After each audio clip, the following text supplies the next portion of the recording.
On today's Part of My Take, Super Wildcard Weekend. We got Chris Long drafting quarterbacks this weekend. We have Coach Jeff Fisher. We're going to break down every game. We have a special Happy to Be There teaser, Can't Lose Parlay. We're going to talk about the games. We got Fire Fest of the Week. It's all here Friday before Super Wildcard Weekend, the first ever Super Wildcard Weekend. And it's brought to you by our friends at the Cash App. Part of My Take is always brought to you by the Cash App. Not only is it the easiest place to send money to your friends, it's the safest. When you download the Cash App, you put in code Barstool, you get $10 for free, $10 to ASPCA. The Cash App's giving money all the time on all their socials, Twitch, Instagram, Twitter, but you can't get any of it if you don't have a cash tag. And it is super easy to get a cash tag by just downloading the Cash App and putting in that code Barstool. Links directly to your bank account. It's the only app you need. That and maybe the Barstool Sportsbook and also Barstool Sports and maybe the iTunes wherever you listen to this. But other than that, and play Barstool, that's all you need. That is all. Maybe a couple like fun little games you play. I don't know. I have like a Fall Guys. Tiny Wings. Is that what it's called? It's better than. Are you thinking of Angry Birds? No, I have like a Fall Guys, like fake Fall Guys on my phone. Tiny Wings is similar. Is it good? Yeah, it's very fun. Really? Yeah. Which is the one where it's Kate Upton that's always showing up on my timeline. I think that's Google AdSense. It's just Rick directing Riley. Rick Riley's Twitter account. Yeah, you made so many puns that they're now Kate Upton showing up. All right, so we are brought to you by the Cash App. It is the best app in the world. Download it right now. Download the Cash App from the App Store, Google Play Store today, and get involved with the Cash App. Okay, let's go. Welcome to Part of My Take, presented by the Cash App. Go download it right now. Use code Barstool. You get $10 for free, $10 to the ASPCA. Today is Friday, January 8th. Super Wildcard Weekend. Super Wildcard Weekend. How many times are we going to say Super Wildcard Weekend? It feels better just because you toss an extra word on there. It's Mega Deluxe Wildcard Super Weekend. This is tied for my favorite weekend of the year with next weekend. Yeah, March Madness. Yeah, March Madness is pretty good when that gets kicked off. But just looking at all the games, I'm more confused than I am clear about any of these games. Well, let's talk it out. Let's hash it out. You want to talk it out? Let's figure out what I think. All right, let's talk out what we think. I think actually what we should do is we should talk it out. We should talk out how we could see it going, maybe pros and cons for each team. Let's talk it out. Billy, you're welcome to chime in. Hank, you're welcome to chime in, even though you guys don't have teams in the playoffs. PFT, is your team in the playoffs? My team is in the playoffs. Oh, my team is too. We made it to the dance. Yeah, we made it to the dance. We're dancing, baby. We have a special teaser in the Barstool Sportsbook app that is the Happy to Be There teaser. That is the Bears and the Washington football team, and I think it's plus 120. Yeah, it is plus 120. Sorry, plus 125. Look at that. How can you not bet that? Plus 125, and you get the Bears at 16.5 and the Washington football team at 15.5. Why not us? I almost want to say that's can't lose, but I'm not going to. It is close to can't lose territory. It's as close to can't lose as you can get. And you know what? We are happy to be there. Let's start with the Bears. No, let's go order. I need to go order for my own brain. Okay. We have to go Saturday. We have to do that. Okay. It's like a build-up. My brain will fall apart if I don't do that because I've just been thinking about it very linear. You're stuck to the concept of time, man. Yeah. All right. Sad. Time. Whoa. Colts at Bills. I'm going to start with a stat for you, PFT. Phillip Rivers playing in temperature under 32 degrees, 1-5 all time. There you go. Good enough for me. Rivers, you know what happens? He's going to have to wear so many underlayers. When it gets cold outside, Rivers freeze up. That's a fact in nature. It's going to be a fact this weekend. The boys from Lake Erie on both sides of it, I think, are going to win this weekend.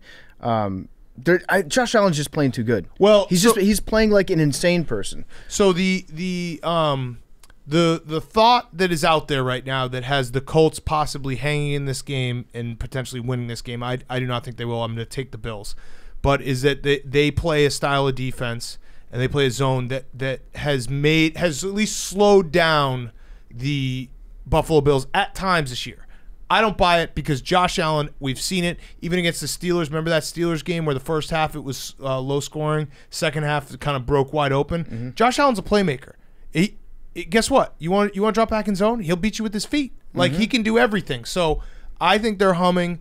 I'm really just going off of closing my eyes, thinking about a 29-degree day, thinking about Phil Rivers wearing 16 pairs of long johns and turtlenecks, and him trying to climb the pocket and pass the ball to like the far hash, and it just not getting. It doesn't work in my brain either. He's gonna be wearing like that super dark tan Carhartt jacket underneath his uniform, and well, I will respect Jonathan Taylor. Yes. So Jonathan Taylor, if there's a way that the Colts win, it's by Jonathan Taylor Pounding running for 225 yards. But barring that, if he gets under 200 yards, then the Bills will win. That's the I think that's a metric that you can look at. Every single time Jonathan Taylor has rushed for over 210 yards in a game, the Colts win. So it's pretty simple. Just feed him the ball if you're the Colts. That's like when you go back and look at time of possession stats after the fact, and you're like, well, when they have the ball for 40 minutes. Well, why did they have the ball for 40 minutes? Well, they got out to a 14-0 lead and were able to sit on it. Okay. Well, that also helps. I do hope that the Colts can put up a banner for this game, though. Regardless, win or lose, Agreed. Let's put the wild card weekend participant, Indianapolis Colts. Are you going Bills? I'm going Bills. I'm going Bills as well. I like the Bills. And we're not doing against the spread here, right? We could do anything. You can do anything we want. It's our show. I'm going Bills against the spread and Bills in general. Yeah, I'll unveil my can't lose parlay at the end. But yeah, what do you think, Hank? What do you think? I'm gonna ride with you guys. I'm gonna enter my Play Barstool picks as you're doing it. So this will be the PMT selection. What's the Bills minus 6.5? What's the prize this week on the Play Barstool, the free app? It's a $25,000 prize. You only have to pick 5 games against the spread and then the Sunday night game score. $25,000 prize if you go 6 for 6. If no one wins, we've only had a few winners this year. If no one wins, that $25,000 will be donated to the Barstool Fund. And if we get 40,000 entries, $10,000 will be donated to the Barstool Fund. So if you're not playing, you don't care about charity and the kids, pretty much. Okay. And small businesses. By the way, the Bills, weeks 1 through 9, they were 24th in defense, and then weeks 10 through 17, they are 6th, and they are giving up 20 points a game. Flip the switch. They are the complete team. All right, next game. Rams going to Seattle, playing the Seahawks. I think Jared Goff's going to play. I'm pretty sure Jamal Adams is going to play, which is kind of an under the radar, like, oh, he got hurt in week 17.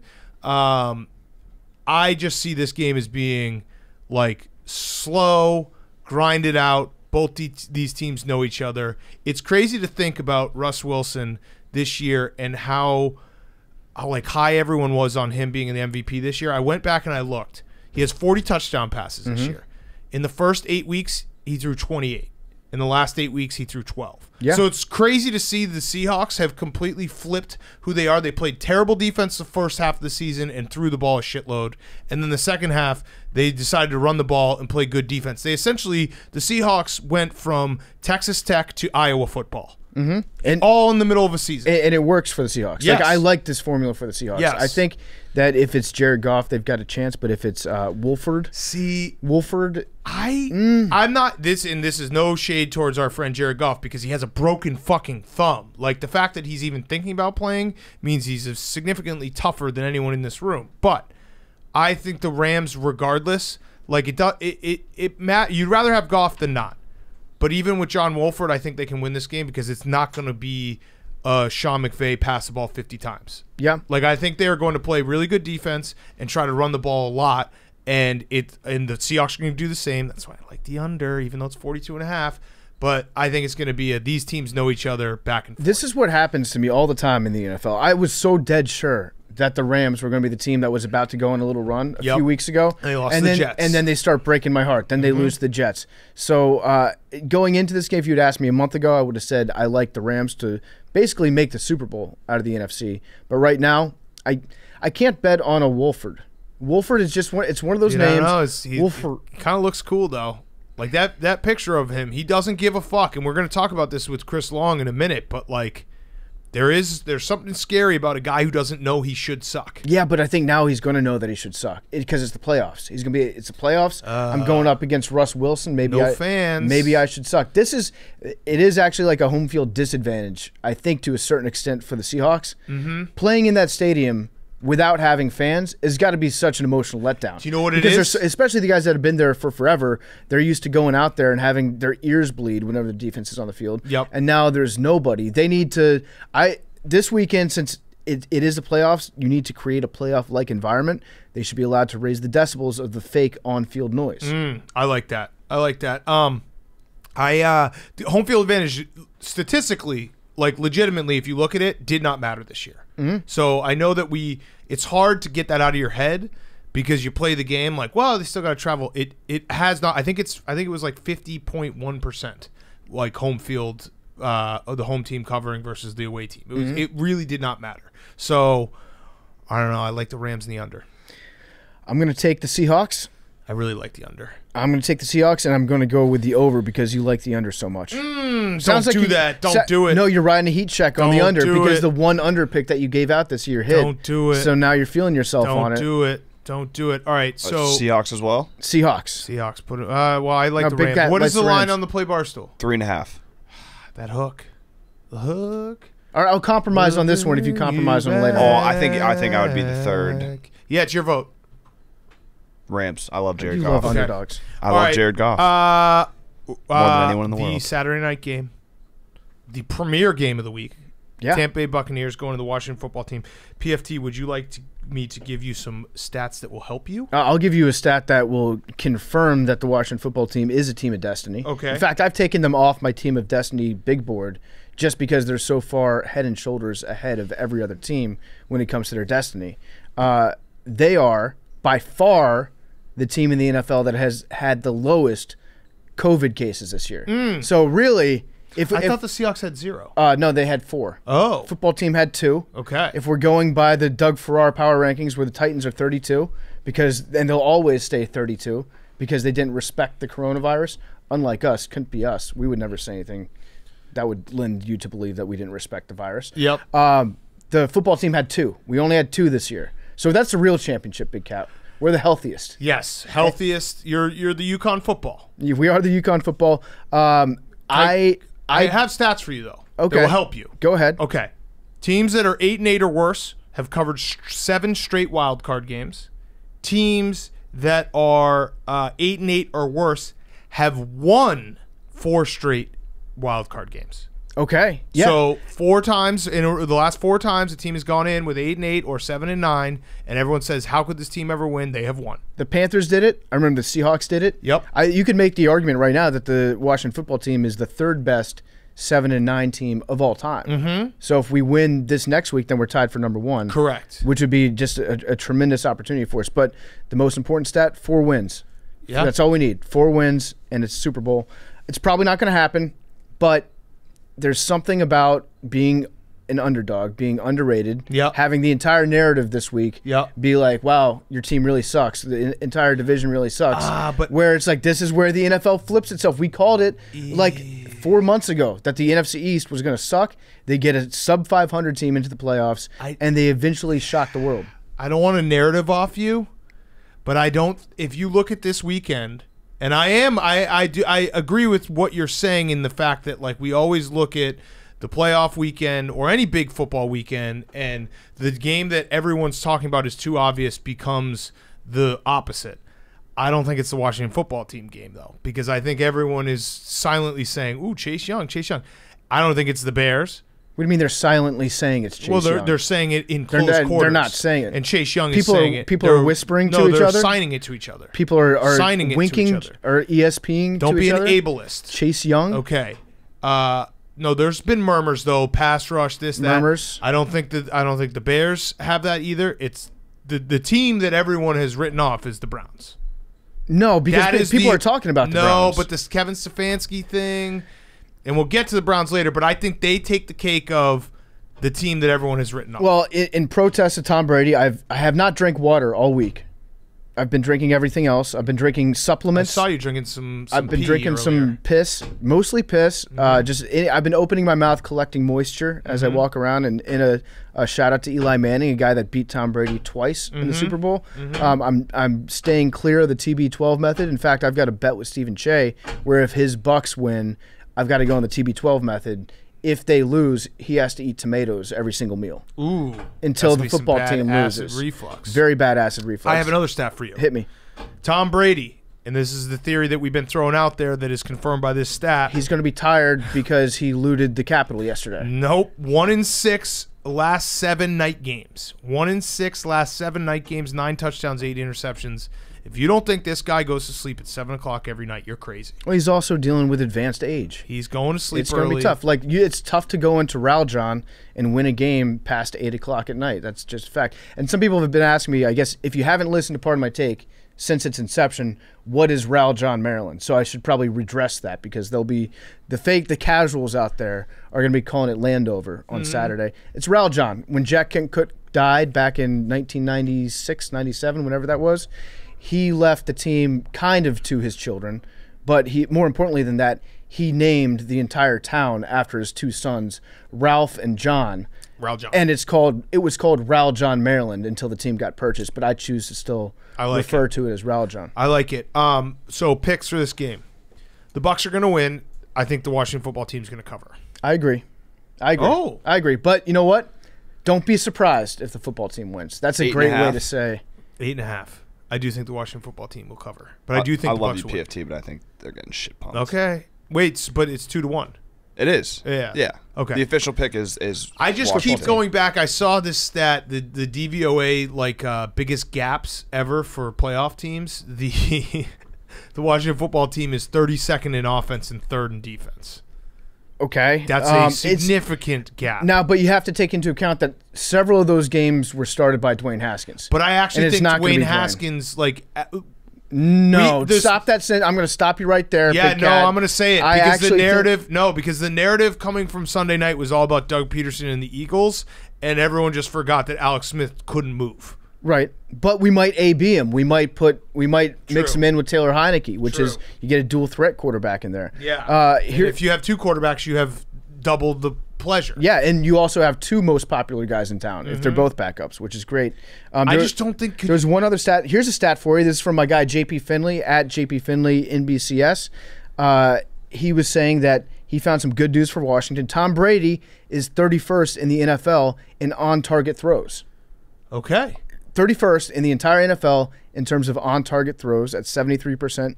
And even worse, he's making a bad throw on 20% of his attempts, which is the 4th worst in the league. Let's go. So there's a path.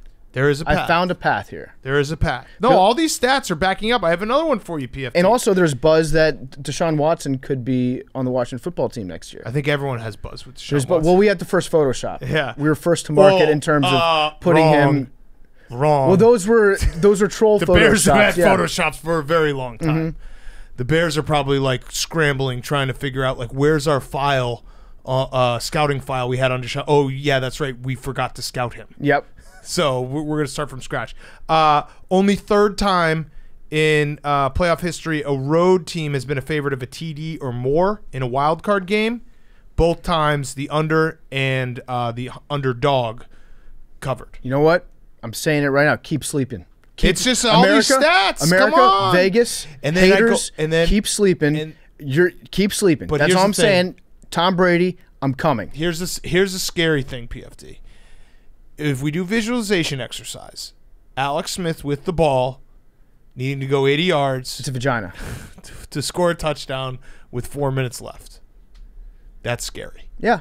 Well, the formula for winning this game is to not be down. The formula is to never let them score and hope you get a field goal. The formula is to go on one drive that lasts the entire game. Just be legends for one drive. Just get 1 yard per play, mix in a few nice penalties, just run some time off the clock, and go on a 60-minute drive. Yeah. And end it with a 1 yard touchdown run. And then I think we can win. Onside kick to start the game, and then you also receive the kick second half. I mean, if we're being honest, the formula for winning this game is the exact same formula that the football team had for beating the Bucs back in 2006, which is a defensive fumble, return for a touchdown, and then maybe one offensive touchdown if we're lucky. If you get crazy. And then hope that Chris Sims isn't able to beat you with his arm. Yes. That's the formula for beating the Bucs in playoffs. All right, Sunday. This is, I think everyone has this circled as the game of the weekend. Yeah, I would say so. Ravens-Titans, game of the weekend. Rematch from last year, rematch from earlier this season when they played in overtime. The Tennessee Titans, I don't know. I'm starting to believe in the Ravens, but they've also beaten no one. And then when I look at the other side, I'm like, the Titans offense is fucking electric. And will score points, but holy shit, their defense has struggled. I don't want to slap Will Compton in the face here. No, he's the boy. I like Will Compton. If you had 11 Will Comptons, their defense would be number one. I think we all agree on that. I'm from the school of hard boys. I think that the boys are great. I think that I will never disrespect them on these airwaves. However, I think that they're going to get run all over. Not the boy necessarily. He'll make some good tackles. He'll definitely. He'll be or great. Get out of the way if he has to. Yeah. Don't make a business decision, Will. It's okay. What kind of weird haircut is the boy going to have? You know, it'd be funny if he had. So he's got like the Peaky Blinder haircut. If he did the Tim Tebow inside of the Peaky Blinder, so he made an actual like bird's nest on his head. Oh, I was gonna say. I thought you were gonna say he just put a bunch of razor blades in his gloves and just tries to beat the Ravens by physically killing them. Blinding them. Yes. Yeah. Yes. You should do the Minnesota hockey thing. Oh, Get yeah. the Titans to do that. I don't. This game's gonna be fun. I do. The over's way too high. I feel like 54.5 for a playoff game. Yeah, I think that the Ravens are. They've been thinking about this game for a year, like a full calendar year, and it kind of showed this season because they weren't totally dialed in throughout the regular season. They're also they've been thinking a lot about healthier the playoffs on defense now. They've been thinking about the playoffs, just nothing but remembering, and they've got a little extra fuel in their tank going into this weekend. What's the line on Play Barstool? 3.5. It's 3 right now. 2.5. 2.5. Give me the Ravens. And also, if you're the Titans, last year you had the promise that Mike Vrabel was going to cut his dick off if you won enough games. True. What's he going to cut off this year? Mike Vrabel has been a little too quiet in terms of castration and what appendage he's going to remove. Like, you got to say, like, all right, I'll leave my dick intact, but I'll take one ball out. You guys can smash one of my balls like Coach McCarthy. What if he did that before the game? He took one of his nuts, had it removed, smashed it like Mike McCarthy before a Cowboys game. I feel like that. If he does that, I'm going to retract this. But until that's been proven that he's done it, I'm going to go with the Ravens -2.5. Ravens. Didn't he say he was going to cut his dick off if he won a Super Bowl? Yeah. That So was if last he- year. But I think I No, don't it think stays. was that year. But he hasn't said anything about it. yeah, because he knows he has a chance to win the Super Bowl this year. Oh, I speaking don't of which, know. the Washington football team is my last remaining pinky team. Ooh, Yeah, that's right. Of Yeah. the 7 I picked. The NFC East, Yeah, yeah. it was the entire NFC Uh-huh. East. All right, Bears Saints. 9.5. I'm being realistic. I do not think the Bears are gonna have a chance in this game. And partly because of some of the injuries. Roquan Smith being out will be very bad if he is officially out. Jalen Johnson being out will be very, very bad secondary wise. They're just not that good. But I'm happy to be there. I'm going to I've been in the bargaining phase, PFT, where I'm essentially saying give it a 1-score game in the fourth. Like, let's just Make it close, be respectable. Let's fucking hang out and have a 1-score game in the fourth. What And about- I know that once I get to Sunday, I'll be so jacked up for this game that I won't care. But if I'm realistic cat right now, I don't see it. I don't know, unless Drew Brees is just more washed than even I think he is, and I probably think he's the most washed person of all time. I just don't see it. What about this? If Drew Brees loses, this would be his last game ever. Yeah. No one's talking about that. That's true. And depending on how things shake out, this could be Drew Brees' last game in New Orleans. True. And Sean Payton tried to swagger jack our idea of having like the entire stadium turn into a quarantine zone, which I love that Sean actually like put feelers out to see if this was possible. Yep. That tells me that his head's in the right place where he's like, okay, how many hotels do we need to reserve to have this actually work out? And I guarantee you that the city of New Orleans, the hotels down there, if Sean Payton asked them to be like, hey, can you just take a loss on this entire weekend and just like serve as a temporary quarantine facility and not charge people money? Right. The hotels in New Orleans would be like, yeah, absolutely. Yeah. What else do you need? That's Yeah. it? Yeah, Yes. done. The problem that I keep coming up with is that I'm thinking about how the Bears can win this game, and the only things I come up with are not related to the actual game. So it's, well, I guess kind of adjacent to the game. One is the Saints always lose in hilarious fashions, and the NFL screws them over some way. Yeah. So that's just hoping that some kind of miracle happens in terms of a ref show. And then 2, that maximum pain, like Sideshow Bob stepping on a rake, or, opening up a door and finding the boogeyman, maximum pain for me and all Bears fans is winning this game somehow, feeling like the Bears are actually getting something, and then opening that door and it's just Aaron Rodgers laughing and doing the fucking stupid discount double check and thrusting his. Well, I'm not. You know what? There just wasn't a lot of depth on the thrust. Yeah, I'm not going to say talk about another person's private parts. I'm just going to say the thrusts weren't deep. So but that's what I opened that door and he's thrusting shallowly in my face. Yeah, but then again, you have to think about the fact that Danica is a very small lady. Yeah. So probably not a whole lot of hip movement going on. Now, that's it. That's all I got. You would rather have that. Well, here's another one. Kamara and the entire running back room might be down with the cocoa. Yep. So there's still a chance that the league, and you know that Roger Goodell would like nothing more than to like strictly enforce certain protocols on the Saints more so than on other teams. Yep. And so like there's a path there for you. Shut down their running game, not via your defense, but via league mandate, and then hit Drew Brees enough to the point where he's not injured enough to go out of the game, but he's injured enough to not be able to pass the ball more than 5 yards downfield to their fifth string running back. Yes. So that's the path for you. Other painful ways to lose this game. Drew Brees gets knocked out in the first quarter, and Jameis Winston comes in and just passes all over us. Yeah. That would be very painful. I think we discussed that earlier in the week, and it would be bittersweet though. Hate putting this out in the universe, but it's something that has crossed my mind, and I have to at least be an open book about it. Cairo Santos has been awesome this year. That's another painful thing that I've thought about.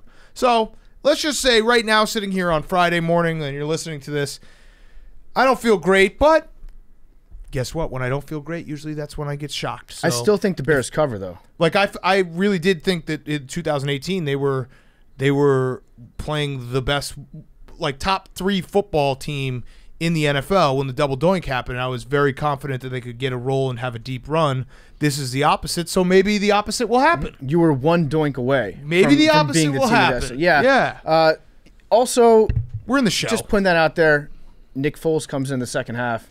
You'd probably feel good about that, wouldn't you? No. Like if he came in off the bench in the playoffs? No. Are you out of your mind? Yeah, because our offensive line is not good enough to block for Nick Foles. But you're being too logical about the reasons why you wouldn't think Nick Foles would be a fit.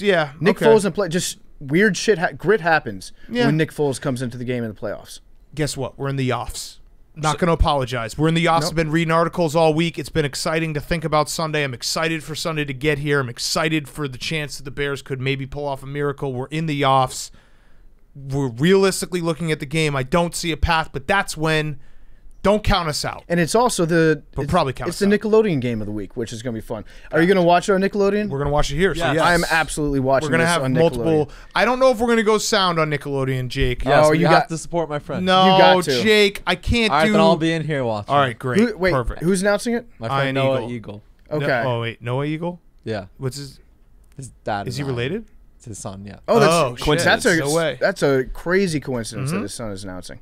Yeah. Yeah. So Bears Really Happy for him. I'm happy for him. plus I'm happy nine and a for half. you to be happy for him. Has he given you any insight into what the different features of the game are going to to No, with I can Nickelodeon? try Way to to get do your some job, scoops. Jake. I would like to see, personally, the Adventures of Pete and Pete, but just have like Peter King and Pete Prisco, like at halftime, just boxing each other. Just fighting each other with their tiny arms. Salute your shorts, and Yeah. they just play the entire game. Everyone, no pads. I actually He like the Bears' deserves it. chances. I'm looking forward to this broadcast. Okay. Hank? Bears 9.5. That's the group pick. Yeah, Sure. We did. I mean, all those stats that I said for Washington football team count for the Bears. they do. The 8-8 or worse teams, 4-0 in their last 4 times playing in the playoffs, 7-1 in their last 8 games against the spread.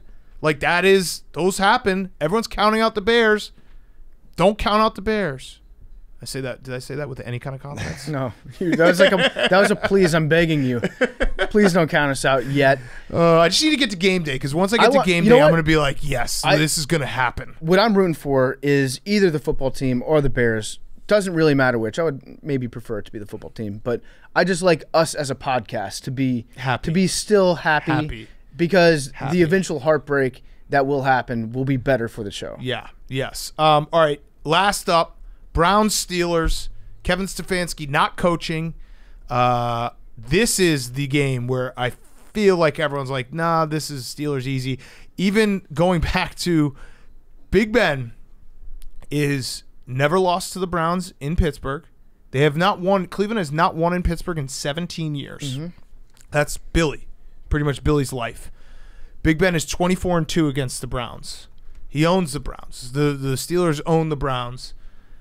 Their coach isn't coaching. I feel like the Steelers found something. And for that reason, I like the Steelers or the Browns on the spread. Mm-hmm. Okay, how long has it been since they've won in Pittsburgh? 2003. 2003. Here's something. What do you got? I happen to know that there's a Browns fan out there. He's no longer with us. His name's Scotty Rad. Swagger. Scotty Rad. Well, there's obviously the Team of Destiny. Swagger's birthday, or no, Swagger's death day is on Super Bowl Sunday. Which, if the Browns do get to that point, you better lay all your fucking money on the Browns. There's a Browns fan named Scotty Rad, and Scotty Rad passed away. Before he passed away, he helped to construct the railway, the light rail outside of Heinz Field in Pittsburgh, right? He's a diehard Browns fan, went to every single game, big party guy. While he was constructing that light rail, he buried a Bernie Kosar jersey in the light rail overlooking Heinz Field. Ooh. To me, this is a Scotty Rad game. Okay. This is when his jersey that he put there, and you can ask Bernie Kosar about it. Like somebody text or tweet at Bernie Kosar. He might not remember, but this jersey is going to win the game for the Browns. I like it's going to it. happen. I And like it. If you're the Browns, You got to be scared. you got got to cheat. Yeah. You also got to cheat. Let me be clear. You need to cheat this weekend. Cheat. In terms of figuring out a way to get Kevin Stefanski to be able to call the plays. You have to cheat. I would love to see the NFL try to bury the Browns. And you know what? If they do, if the Browns cheat and get caught and win, the NFL is not going to do shit about it until after they conduct a very thorough investigation and hire some ex-director of the FBI to come in and do it like they did with the Patriots. And Ernie Accorsi.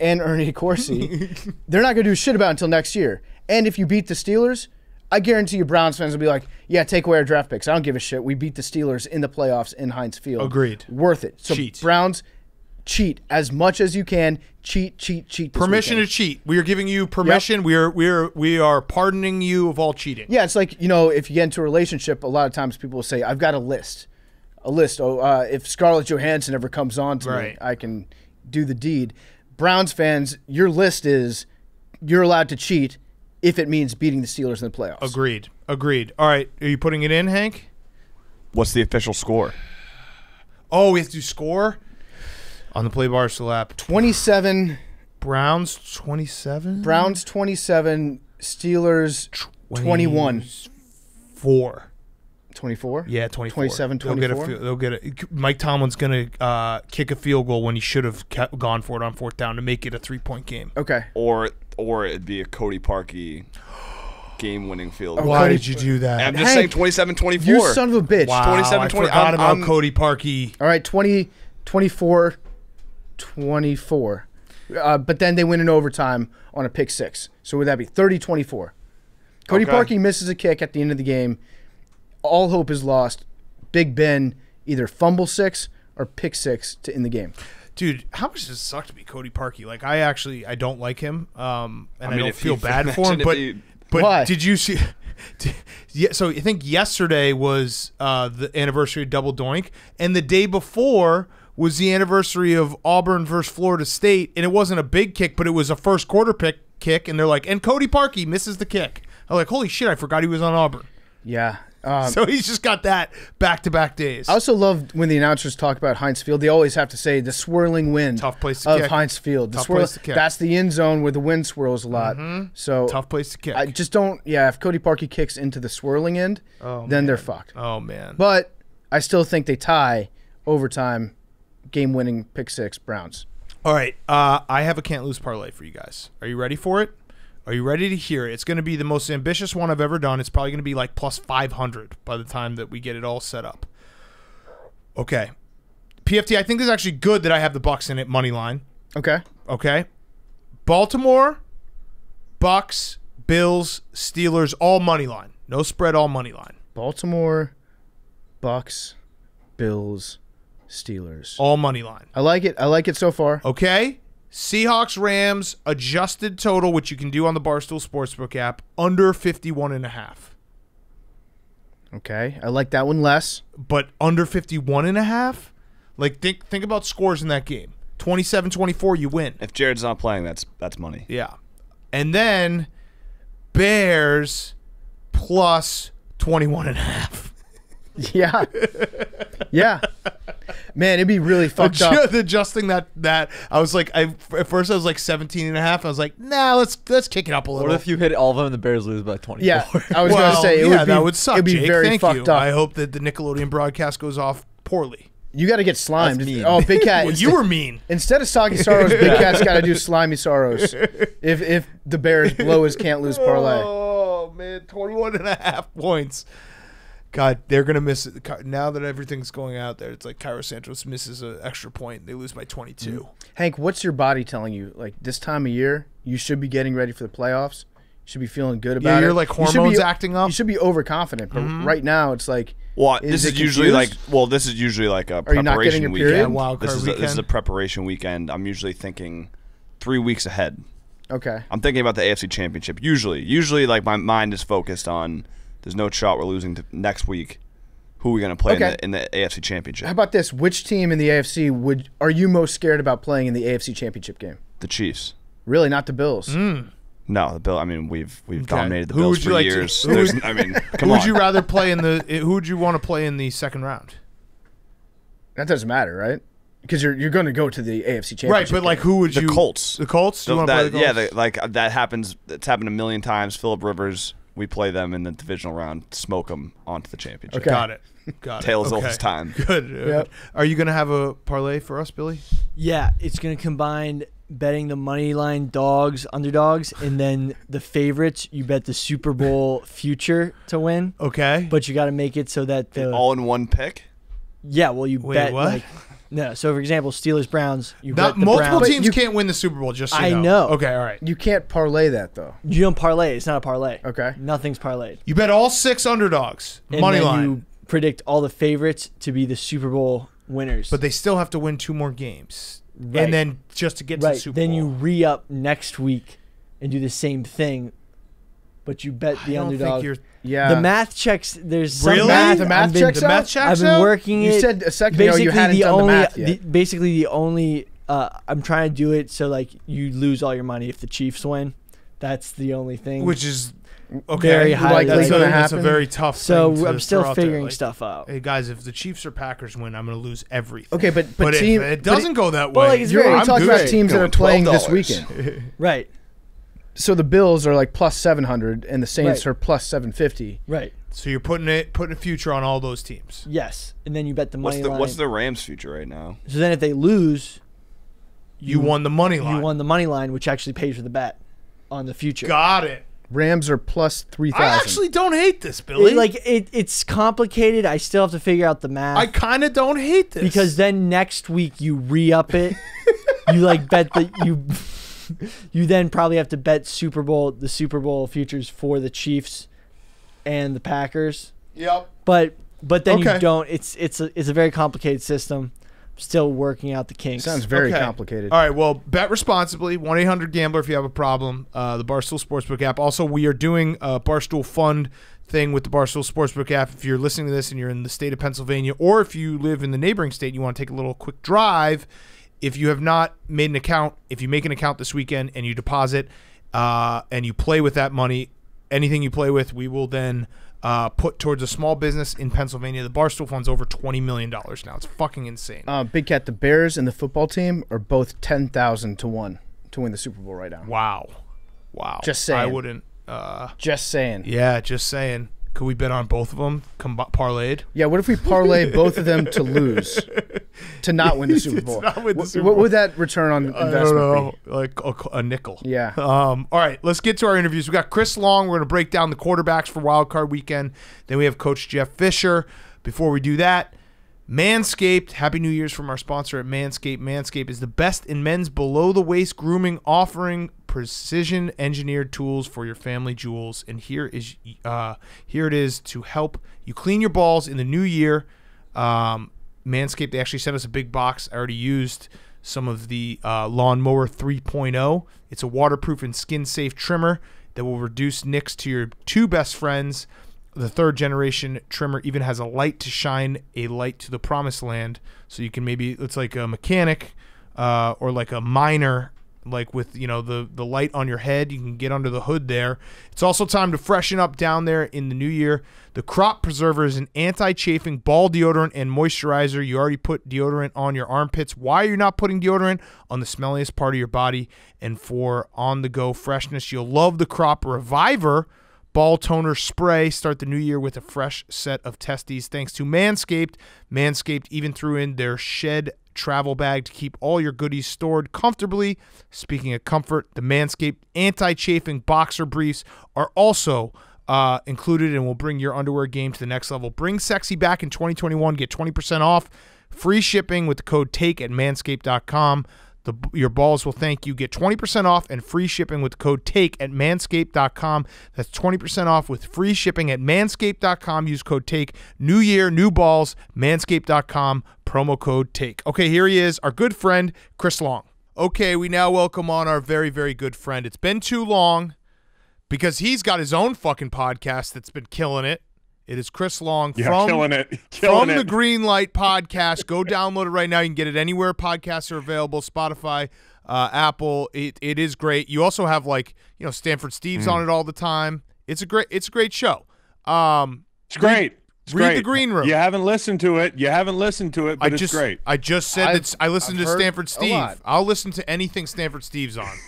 So that's actually, it sounded like it was a slap when Big Cat's like, you got all the big name guests, Stanford Steve. But in Big Cat's mind, Stanford Steve is like the top guest in the world. If Steve does something, I'm listening to it. That's just a fact. Yeah. So there's good reason for that. You do have you get Howie Long. We haven't been able to get Howie Long on this fucking show, so. Well, Howie Long and I have a bit of an agreement. What's that? He's your father? You're in his will? Yeah. Yeah. All right. So Chris is on. We're going to talk some football. We're going to talk some wild card weekend. I had the idea. I want to go through some games, but I also wanted to do a quick – I was looking at the games. There's 6 games, 12 teams. Yes. There's 3 of us. So I figured let's do a little draft of quarterbacks we trust wild card weekend because we could put it on a nice graphic and then throw it out there on Twitter, and everyone will be like, oh, my God, how could you pick this guy? How could you do this? And we'll also discuss off of it. So you pick, and then we discuss the games that are associated with the quarterbacks. Chris, because you are our guest, we'll let you go first. We'll have you go first, PFT, then I'll go, and we'll snake back around. So everyone gets 4 quarterbacks. Am I doing the math right? 4 quarterbacks, 12 games. 12 games. So we're not including the Chiefs in this. No, Chiefs and Packers are not included in this, which will piss people off, which I actually enjoy. Well, yeah, a lot of people won't read the instructions behind this. Also, they're not going to read it at all. I think Big Cat's just doing this so that Aaron Rodgers doesn't appear on a graphic at the top of our list. I actually started to jot it down, and he was my number 1. So, hey, tell me why last night I was getting warmed up for this whole experience. Oh yeah, this whole wild card weekend experience. I woke up this morning. You can tell the story. Great text to wake up to. What do you say, Hank? Oh, sorry. You go ahead, Chris. My bad. No, I just I was just going through YouTube. I'm doing a thing on Bears fans, and you guys are something else. But what does that mean? So I YouTube Bears fan reactions to the Double Doink, and the first video I see is you, bro. Yeah. And for a solid bit, I did not know it was you. You look a bit different now. I was a little fat, a little puffier. It was me and Eddie, just like Eddie and I think there was a moment that you can find online of Eddie and I essentially like holding each other in our arms, in each other's arms. like the plane is about to go down. I mean, Chris, if you want to get into the fat shit, I saw a clip of you on Twitter the other week. I was from like your rookie year or your second year. I was big, dude. You looked like a fat bastard version of Kyle Trask. You had like a blonder hair. Your face was inflated. Yeah. You were walking. Your face really filled up a football helmet back in the day. Dude, the worst look of my life was greasy, no facial hair, college. You know, just eating sodium. You know, off the rails, calories, drinking. And it carried over into my rookie year. It wasn't a great look, okay? I didn't have any tattoos, really, to speak of. And I was wearing that ugly St. Louis Rams uniform, and I was 20 pounds heavier. I look a lot better now. I think it's fair to blame it on the uniform, though. Don't let anybody tell you your 20s are your best decade. Your 30s are your best decade. Oh, I like that. I got something to look forward to. I like that. And there's also something, I mean, when you look at a fat picture of yourself, as long as you're not fatter while you're looking at it, you can laugh. Like you sent that video. and outside the double doink, I was like, oh, I feel fat right now, like sitting here 2021. But looking at that picture, I was like, no, that's real fat, Dan. So seeing that video for you is as good as getting in a sauna and just feeling refreshed and feeling slimmer when you get out. Exactly. That was a great thing to wake up to. Also, I love when I think you were part of the group because you're like, oh, I'm a good teammate of the whole like, oh, it was blocked.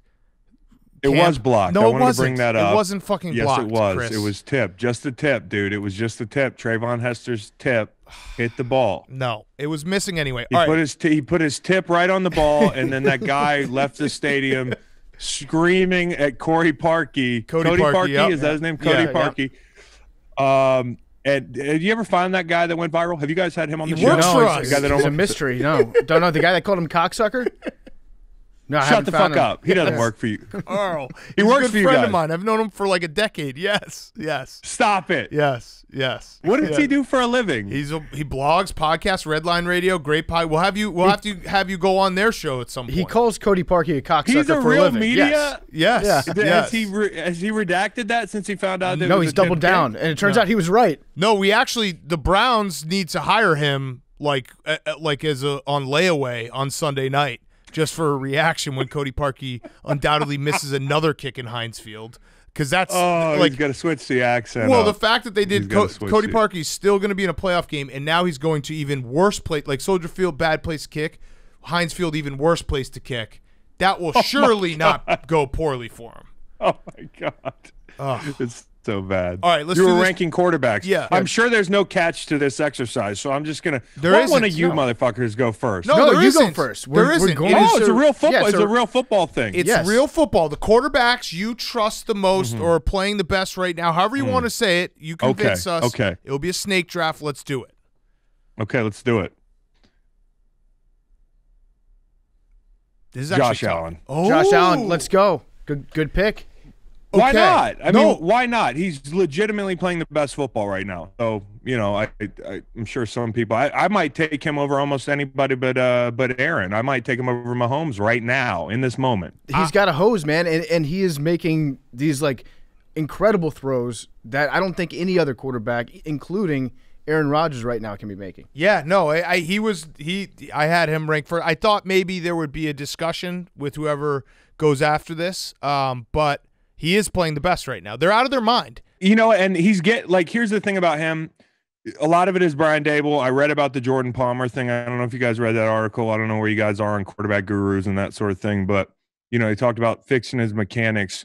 A year 1 to 2 jump that's that incremental, and then the third one is huge. I mean, it's been really cool to see. He's going to get Dable hired, man. Yeah. Brian Dable's going to get it. Brian Dable, as I should say, I fucked it up. I mean, I played for him. Coolest dude in New England, period. Like, of all the coaches I met there, and I know you guys are thinking, well, it doesn't sound that cool if he's the coolest dude in New England. But there are actually some cool coaches up there. That dude is a dude's dude, and I know that him and Josh are really tight, and he's absolutely going to get a really good job off this. The thing I worry about is Josh next year with people being unrealistic about the expectation when you have to switch systems. But right now, give me Josh Allen for the playoffs. Okay, I like that. Good first pick. Good first pick. All right, my first pick, the quarterback I trust the most to win me a playoff game, Nick Foles. Nick Foles. I knew it. He is. I knew it. He is 3-1. I thought we were going to do it for real, Chris. For the record. I'm being serious. Big I Cat. thought we were going to do this. Big Cat told me to. Out of all the quarterbacks, it was which starting one? Quarterbacks, which one? I didn't see the word starting. Okay. Which one would I trust? It would be Nick Foles. He's 3-1 in the playoffs. Some fun stats about Nick Foles in the playoffs. First of all, I mean, he's got. Chris, you're the biggest Nick Foles believer. Let's go metrics on it. Let's go metrics on it. There's a long list of things that we could talk about with his analytics. It's a list that's as long as anything you can name.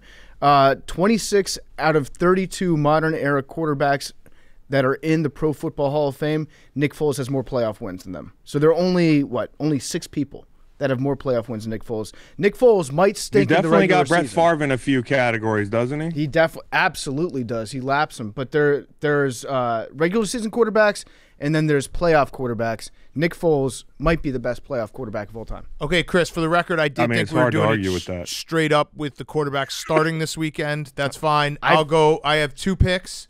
I'll go Russ Wilson. I thought so that was the only discussion I thought at the top. Josh Allen versus Russ, just because Russ has done it. But I do Yeah. agree with you, Chris, that given how Josh Allen's playing right now, I would take Josh Allen over Russ right this second. I also like how you called him Russ Wilson. You don't hear that a lot. Yeah, it's like saying Shaq O'Neal. Also, I would agree with you there. I mean, like, I feel like since that MVP run, he was trying to do a little too much. It was like every play is a step up into the B gap and try to float one for the big play. I don't trust that team so much right now, and it's ironically because of the offense. They've totally flipped identities. Yep. Yeah, but I feel like in the playoffs, like Russ is going to cook. He's going to show up. Yeah, it's going to be a tough game just because they know each other so It's well. like a Traeger. It takes a little bit to warm up, but once it warms up, there's nothing better. That's what Russ is doing. He's on his Traeger thing right now. Green egg, whatever you want. Let Russ grill. Not going through your entire let playoff. Russ smoke. Let Russ smoke is where you're going, I think. How difficult is it really, though, when you're playing in the playoffs, or maybe it's just a divisional game at the end of the year? Like, we always use the cliches, it's hard to beat a team 3 times. These teams split, the Rams and Seahawks. But does it feel like when you play a team that you just know inside and out, it's just that much harder and it's always going to be a close game? It's funny because I feel like if you're in division, and me and Steve were talking about this, by the way, great call, Stanford Steve, great guest. I know you listen to the podcast a lot, so you probably heard this, but we were talking about the fact that like this wild card weekend, and wild card weekend was my second favorite sports weekend in the entire year. The first one being the first weekend of March Madness. I don't know where you guys sit on that, but they've made it even better. But the byproduct is we're going to get a lot of 2 week in a row games and a lot of them in division. So I don't know how I feel about that. I wish the NFL could figure some shit out. They just move those 17-week games down to like week 14 or something. I would say like you would think some coaches would hold things back week 17, knowing they might play them the next week, but you can't really do that because everybody's trying to get in the dance. So I think it sucks for the viewer. It makes it even worse when Jared Goff's hurt. I don't know if it makes it worse or better. I don't know if I'd rather see Wolford. Who would you rather see?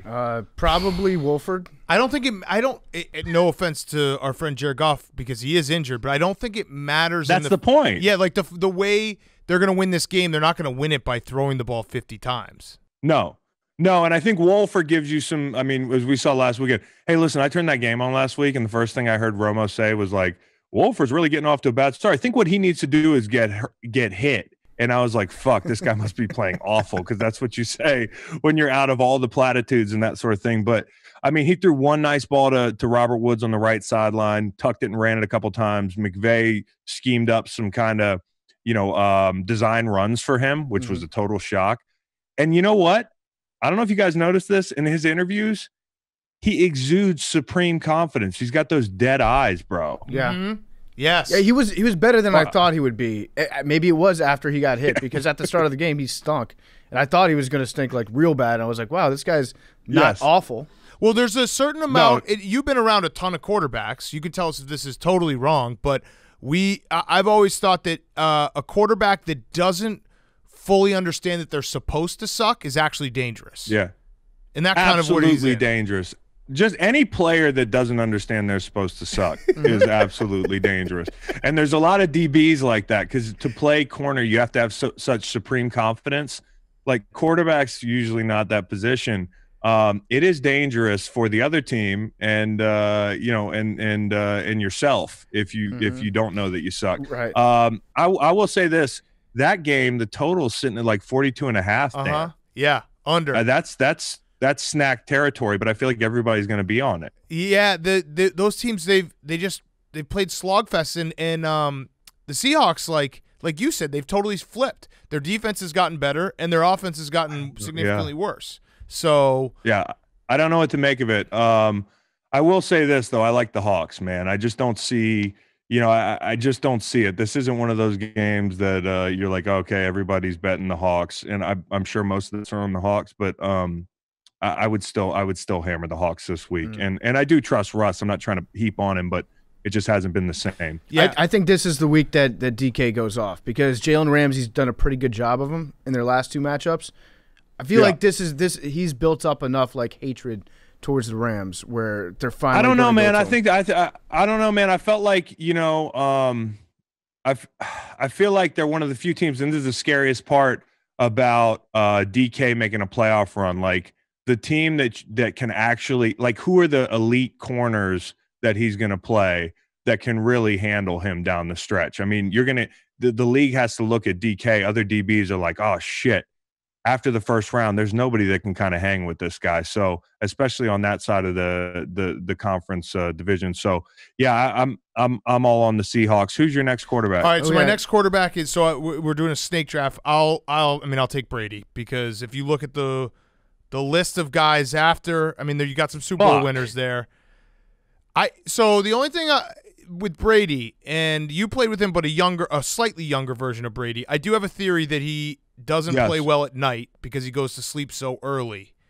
Is that just crazy, or is there maybe a little something to it?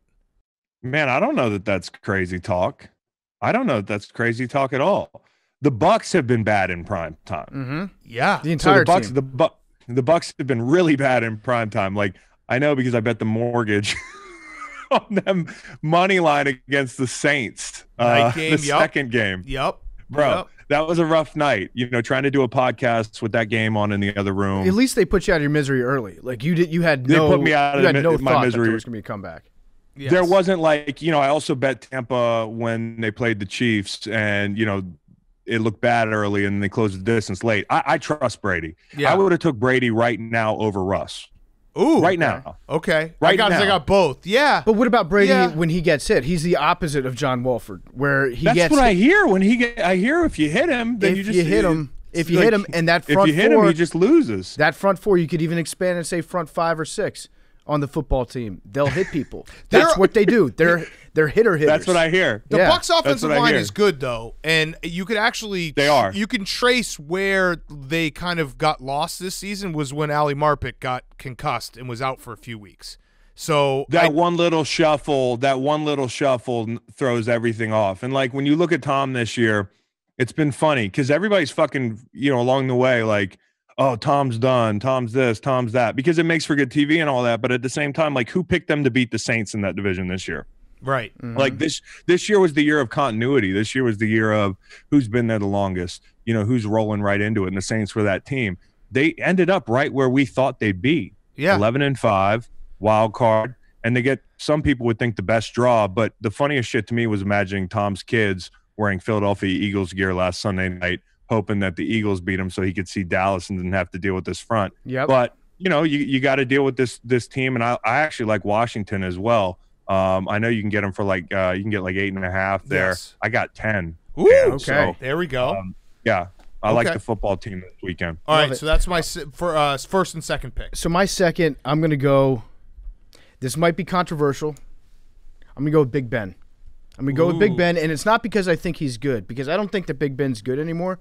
I think he is a guy that, for some reason, he'll just show up on my TV in a big game like this, and he'll just figure out a way to do something weird in the fourth quarter with like 3 defenders hanging off of him, and he'll like throw a little fluttering pass to nobody right in the middle of the field.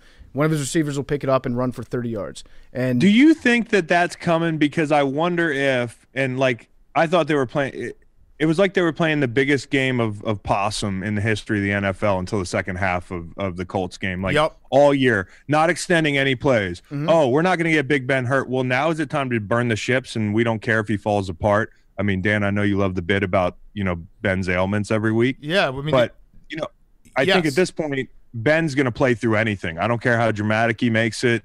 Ben's going to suit up and play. So I like your idea, E, of like extending plays more. Like that's what he's going to do in the playoffs. What we saw weeks 1 through 17, supposedly he went in the locker room and told Finchner, "It's over, buddy. I'm calling the plays now." You guys buying that? So I like that pick, PFT, because it is I also like the fact that they did have essentially their best half of football against the Colts, and then he sat the next week for a mini bye, and then you hope that you have that kind of continuity. And also, he's fresh right now. If we're talking about this weekend, we love Browns fans. They own the Browns. Big Ben owns the Browns. They have not the Browns have not beaten the Steelers in Pittsburgh for as long as Big Ben's been a Steeler. Okay, so like that's just a fact. So Big Ben in this case, they have full custody. Yes, right. they do. Have full custody. They do. He's been a little timid. I saw you could even see it on the handoffs that they were calling for Big Ben against. I think the last time that I saw really this being an issue was maybe the first half against the Colts, where he doesn't run to hand the ball off. He only calls plays where he gets the ball snapped and then he'll turn his fat belly to the side and hand it off. So I'm dead serious. Like, go back and watch his handoffs. He is like the worst handoff quarterback. Well, maybe the most like he's conserving. That's what we should rank next time. We should rank worst and best handoff quarterbacks in the NFL. I've got a list actually. It's funny you say that. I've got a list of the best handoff It's funny. quarterbacks. But yeah, Give me your number one. Number one right now is Taylor Heineke. Oh, he's good at that. I'm a prisoner of the moment, though. I just saw him play the other week, and he showed me a spark. Russell Wilson, great handoff quarterback. Oh yeah, great handoff quarterback. Drew Brees, great handoff quarterback. I can go on, but with Big Ben, what he's doing is like he's extending his own giant play this weekend. So he is going to retire, I think, if he loses this game. So Big Ben's essentially playing for his career. Yeah.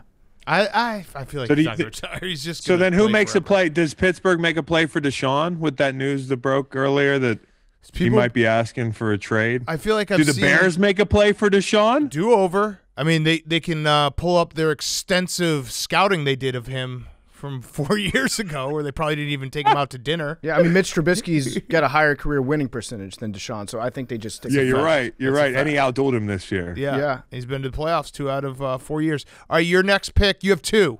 Okay, so let me ask you this: are we taking into account? Is it this player in the current system? Yeah, it's everything this weekend. Yep. Okay, everything this weekend. I'm gonna go Ryan Tannehill. I like it. I mean, him with Arthur Smith, and this is part of.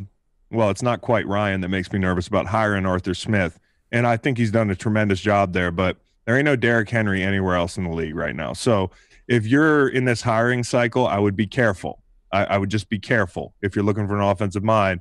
Tannehill, though, has taken full advantage. Also, you dudes might be able to weigh in here, but I think probably the biggest brand glow up in the NFL. Mm-hmm. He was like the laughing stock, bro, when he was with Gase. Yes. I hated the guy. I thought he was fucking annoying. I didn't know him. I just judged him. He's awesome. He's like legitimately a top 5 quarterback by all the metrics and easy to root for. Yeah, I'd agree with that. I like that pick because he can do everything. Like if you're talking about winning a playoff game, and that's kind of why I went Russ first. Like, can you beat him with your legs as well when you need to? Because all these playoff games, there'll be a moment in the fourth quarter where it's like, can the quarterback scramble for 6 yards when everything breaks down? Tannehill definitely can. And I'm like you, Chris. I look at Tannehill and I still think, like, there's a part of my brain that still remembers him on the Dolphins. I'm like, this guy cannot win. Like, we're always going to be waiting for him to take the next step. But I still haven't fully caught up to the fact that he has taken the next step, and we're watching the next step, and that he's actually really good, and it's not a fluke. Dude. But he's the confirmation bias. The confirmation bias is huge. For him to overcome confirmation bias from Miami, like, he is balling, dude. Mm-hmm. Yeah. I mean, because that's one of the biggest things NFL fans can't handle when a player changes teams and improves. They can't get it out of their head the last contract they were on or the last destination. And it's funny, like, now we're doing this whole thing. Everybody that leaves New York, we say, oh, look at him now. He's escaped Adam Gase. Keep it in mind with Sam Darnold. It applies to Sam too. So, we'll see what happens there. I think that game's going to be fucking fantastic. Probably the best game of the weekend. Yes. You have another pick? Probably. Oh, in the system he's in. I mean, anybody snag Drew Brees yet? I know it's not the ball. I know the ball. I was going to take Taysom, actually. Washed. You were going to take Taysom. And Jameis. Yeah, washed. I love the Taysom Hill system. It's like run directly into this linebacker's face. Now do it again. I do drop to 9, drift to 11 and to the left, and hit Mike Thomas on a crosser. He's wide open. Yeah. Is there now, Chris? Don't give away too much here because I don't want you to get in trouble. But is there a drug that the training staffs can shoot you up with where you're like, hey, I'm retiring in 3 weeks. Can you just make me 10 years younger real quick? I don't think so, but I think there's probably more dudes on stuff in the league than you think. Ooh, okay. Headline grab. I know that's probably going to be the social. What percentage of dudes are on stuff? No idea, because it's so clandestine. Like, I've never seen it, but I know some people are on. Like, just I know. Like, I know some guys coming back from some injuries, some guys playing deep into their careers at a really high level. and like Tom dudes Brady. get popped. He's talking about You know, Tom and Brady. Okay, you're saying so talking about Tom Tom Brady. Brady's on the juice. well, You're talking a about Tom- follow-up you said it, not question- me. A I didn't follow-up say it. question to PFT's question: how many dudes are on the stuff? How many different things are the dudes doing? I think probably an endless amount. I mean, I can't even. It's vitamin C and glucosamine for me. So like you're talking to the wrong fucking guy. I don't know dick about some of the things that I would say probably 5 to 7 different types of things. The 5 dudes to are 7 doing. stuff. All right, do so- dudes share stuff, or is it like I would- every dude for themselves? I would hope not. I would hope that maybe before the pandemic, people were sharing needles, which was not a good idea. But afterwards, I think we should all get to a point where we don't share any more needles. Yeah. Ooh. Vitamin C. Or you're talking about Chiba for yourself, right? Chiba. I like this. Vitamin Chiba. How COVID made the NFL safer because now we're not sharing our steroids. Exactly. Yeah. You're onto something. So wait, You just really are. give us one just quote percentage of dudes on stuff. Oh man, I really don't know honestly, and I don't want to go down that road to be honest. 'Cause Just, I'll the quote fucking- is literally going to say 40% of dudes are on stuff. Chris Long. Stuff could mean anything. Stuff could mean protein. Oh yeah, 21%. 21% of NFL dudes are on stuff. I like it. Breaking news. Yeah, just stuff. Just stuff. Am I up? Yeah, you're up. Okay. My last pick. No, we're coming back around again. Oh, got lost in the snake. I'm out of practice with snake drafts. I'm gonna go with Baker. I'm gonna go with Baker. Now I know he doesn't have much of a system. His system this weekend is like hope that he has wide receivers and a coach that he speaks the same language as, because it's not gonna be Stefanski in his ear. But I don't know. I think he's good enough. He's been playing good enough. He's got his team into a rhythm. They seem like they've been having fun, and it's weird to say, but Baker is better without Odell Beckham. He's figuring out a way to do it with an offense that is missing like what was supposed to be his key target. He's got a rhythm going, and so I feel like Baker would be next on my list. It was never about what was around him. It was about how are you utilizing him? Are you moving the pocket? Are you making things manageable for him? And I think Kevin was the most under the radar great hire. They looked at Kevin Stefanski like he's so young. He's just because he kind of looks young, even though he has gray hair, which is a weird thing. But like, fucking guy was in Minnesota longer than Mike Zimmer. Okay, like the guy had been there forever and was a big part of what they did. And you talk about like repurposing Kirk Cousins and making him look good and teaching him stuff about the rollouts and that sort of thing, play action. Bake's been pretty good. I got to hand it to him, and it makes the commercials even better because I think he's a great actor. Well, that's my biggest red flag actually about Baker is his acting is too good. Like you look back at the great quarterbacks and like Peyton Manning was a great actor too, and he didn't win a Super Bowl until he was like 55. Well, and O.J. Simpson was a great actor. Yeah, exactly. That's a big red That's flag. not good. No. How much does it actually matter that Kevin Stefanski's not going to be able to call plays? Like I do think it matters, but you know what the funny thing, Dan, is like this year you look at it when the news broke. I think it was like Tuesday, right? Okay, the biggest prep day in the NFL is Wednesday. They've been doing things exactly like they did it this week all year long, Zoom meetings. I mean, that's been the thing. So I think that like from a Monday through Saturday perspective, they're fine, but on Sunday there is an adjustment. You can script, and Orlovsky hit this, and Orlovsky's my guy. He hit this after he was done crying in his pillow about tanking this week. He gathered himself and shot off this tweet that I thought was very insightful. It was that Van Pelt's going to call the plays in the first quarter and have no trouble because it's scripted out. But 2 through 4 is where things start to rely on instinct, experience, and it's more of a crapshoot.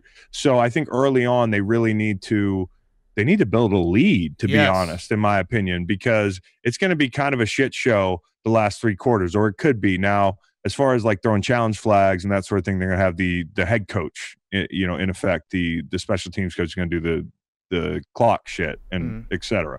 There should be a clock coach. I agree with that. I think that every single team in the NFL, unless your head coach is like, I don't know, a numbers guy and has played a shitload of Madden, you need to have a guy whose only job is to manage situationally, like how many timeouts do we have, what does the clock say, what's the down and distance, and just handle all that shit on his own. And most guys have a guy, right? Like they kind of have a guy, but it depends on how much of it the coach trusts, like with other people, I feel like. And some coaches try to do everything themselves. I would ask you this. I know it's probably illegal to send in communications into the stadium for Kevin Stefanski. How would you guys crack the code on getting a play call in to Van Pelt, say in the second quarter? Smoke signals. Beeper. You think? We just have Chris Long just hitting a bong outside the stadium with a blanket on top of it. I don't smoke bongs, dude. You guys smoke bongs? Pussy. You don't? No. What about a gravity bong? No, definitely not. I'm not 22 anymore. Right. I'm like, isn't that a kid thing, kind of? I'm gonna smoke a bong if I'm ready to be high for the next week. Well, not just that. You got to have the black light posters and such, and you got to be real heady to do the like. If you have a bong, you have a ton of paraphernalia. Yes. Yeah. No, I'm actually more of an edible guy, so I'll make my Edibles. own. I made some brownies. Took them over to my neighbor the other day. She's 60. I don't no trust idea if that. she got high, and she was like, "Thank you so much." You're a drug dealer. I'm a drug dealer. My mom called me the other day. Have you checked on your 60-year-old neighbor? Yeah, she's great. She made me lunch. She brought over a paper bagged lunch the other day to say thank you. So not only did you risk her having a massive panic attack 4 hours after you left, but also you could have given her COVID. What if she was like, I'm gonna be a fatty today, and just ate like 4? No, I told her like be very careful. She told me, she was like, I was like, I have some brownies if you'd like some. And she was like, thank you for offering. That's so nice of you. My plans tonight are just to kick back and watch The Last Waltz. Freak out. How much should I eat? And I was like, if you're watching The Last Waltz, eat like a penny-sized part of this brownie and do a lot of coke and just like Neil Young. just enjoy. And she was like it was a great experience. I had the time of my life. Thank you. If you ever make more, bring them over. There we go. I'm team edible too. Yeah, team edible now. We're all right. I think it's my pick. But no. To answer your question, actually, Chris Long, like I would cheat. I would just cheat if I were the Browns. Yes. I would count on the fact that the NFL would not be searching my coach's pockets for cell phones. Or like an Apple Watch. Just wear like an Apple Watch that shows the messages come up. And to be honest, the NFL should let the Browns cheat in this circumstance. Absolutely, the NFL should let the Browns cheat for all the differences. Like, this is unprecedented. This is a playoff game. This could be a cash cow for you. You want Cleveland in the playoffs. Cleveland in the playoffs is good for the NFL, man. Yeah, I so, agree. So find out where the cellar door is in Baker's house and sneak that fucker in the bottom. And, send up, I don't know, like some sort of hidden message. Yes. All right. I have my last two. Can't believe he's lasted. I'm the one who calls him a fraud, but I guess I'm the biggest fan now. Lamar. How about Lamar? I wanted to get Lamar late. Still hasn't won a playoff game. I do think he's going to win on Sunday, so I think you'll get that monkey off his back. I like the Titans. Ooh, you do? Okay. All right. They're so bad defensively. I know everyone. I know they are, but where are they bad? This is the best matchup for them. Literally, Baltimore doesn't do the things that would challenge them. Not to get too football-y here is where they are bad. And this is where it would hurt, is that they have the worst third down defense in the league, and you're going up against a team in Baltimore that has no problem going for it on fourth as well. So I think that makes it even worse. And they've been bad against the Titans in short yardage and in the red zone. The playoffs last year, Lamar had 500 yards of offense. They come up with 12 points. Yep. Played poorly, a lot of drops. The revenge game this year, like we keep talking about a revenge game, they had their chance week 11. And Tennessee played bad. Yeah. Tennessee played bad, dude. It's true. So if you remember the way that game ended, I mean, they finished the game bullying the bees, and that's the whole thing. Can you imagine if Baltimore loses this game? People are going to be saying fraud like loudly. Ooh. Yeah, but on the other hand, the team, the team, yes. not because. On the other hand, it's like the Ravens don't have the expectations that they had last year, and so to be a true fraud, you have to be like league MVP, and then peter out in the playoffs, and then you have to have this like narrative that gets built around you of you're very good in the regular season, but you stink in the playoffs. This year, Lamar wasn't. I mean, he was good, but he wasn't. World beating in the regular season. He didn't have an MVP season. It's funny because the team is if you're a defensive player, you're dreading playing them because you think Pittsburgh wants to play them again. No, dude, they almost beat them with RG3. By the way, next to Ryan Tannehill, another great brand reversal. Yeah, he's great now. Who's rebranded themselves better than RG3? RG3, and it's been as he's gotten worse as a player, the brand's gotten better. Yeah, and for Tannehill, it's the opposite. He's the backup quarterback that I like to see come in the most, just because you honestly have no idea what's going to happen. anything could happen. idea. Like, Yes. there's no No idea. predictability at all when RG3 is in the game, good or bad. None. All right, my last pick. You know what? Fuck it. I'll just go with Mitch. I'll go with Mitch. Fuck it. Because Goff's finger or thumb is hurt, so we don't know if he's going to play. I do not trust Phillip Rivers outside. I'll go with Mitch. He might be in the category, Chris, of what we just talked about. Like, I'm not supposed to win this game. No one expects anything out of me here. I might just win this game. Well, who got better the most since they played each other? I mean, it was during the Nick Foles hot and cold streak, which is like the life of watching Nick Foles. Like, it's gonna be really hot some days, it's not gonna be so good some other days. But like, I feel like the Bears have figured some things out late, and they're kind of in the same category as the Ravens. And I'm not comparing the two teams. Don't get me wrong. Don't take me out of context here. You probably will, just because I said that. But the Bears have played nobody and got propped up because there's this second coming of Mitch. And by the way, you Bears fans, I love you guys. There's a thin line between the Bears are back and the guy cussing out Corey Parkey walking out of the stadium. You guys emotionally are just so up and down. Well, don't jump out of the gym here because of the offensive production against the teams he had production against late in the year. Are you going to re-sign him, Dan? No, probably not, and I don't think they should. But to explain it, I want the Bears to be good so badly, but I also know that they're not. So it's like one of those situations where if they have a good play, I'm like, the Bears are back. But really deep down, I know I'm fooling myself, and it's just an inevitable heartbreak waiting to happen. It's like being an older player in the NFL. Yeah. You think you can will yourself to be good. You just can't. You're old. Right. If I tweet it enough, Yeah, maybe I've it been will there. happen. It has not happened. Yeah. All right, your last pick, PFT. My last pick, I mean, I have to take. I got to go with the combination of Alex Smith and Taylor Heineke. We don't know who's going to be playing, but there was like some rumor that got put out there yesterday that they're gonna AB him. They're gonna rotate Taylor Heineke and Alex Smith, which I feel like is a smart move because the defense isn't going to know, like, do we prepare for the show-stopping athleticism of Alex Smith or the Taylor Heineke-ness of Taylor Heineke? And so, like, they're not. It's a nightmare. Defense coordinators are going to be staying up at night trying to figure that one out. I think they already are. Yep. Yeah. They're reading the same stuff. I think they're reading the same. They haven't slept all week. Cold sweats. So I got a pick now? Yeah, you got your last pick. You know what I hate? And did we do this on purpose? I wanted to take Phillip Rivers a lot earlier. I really did. It's just Goff's not getting picked now, though.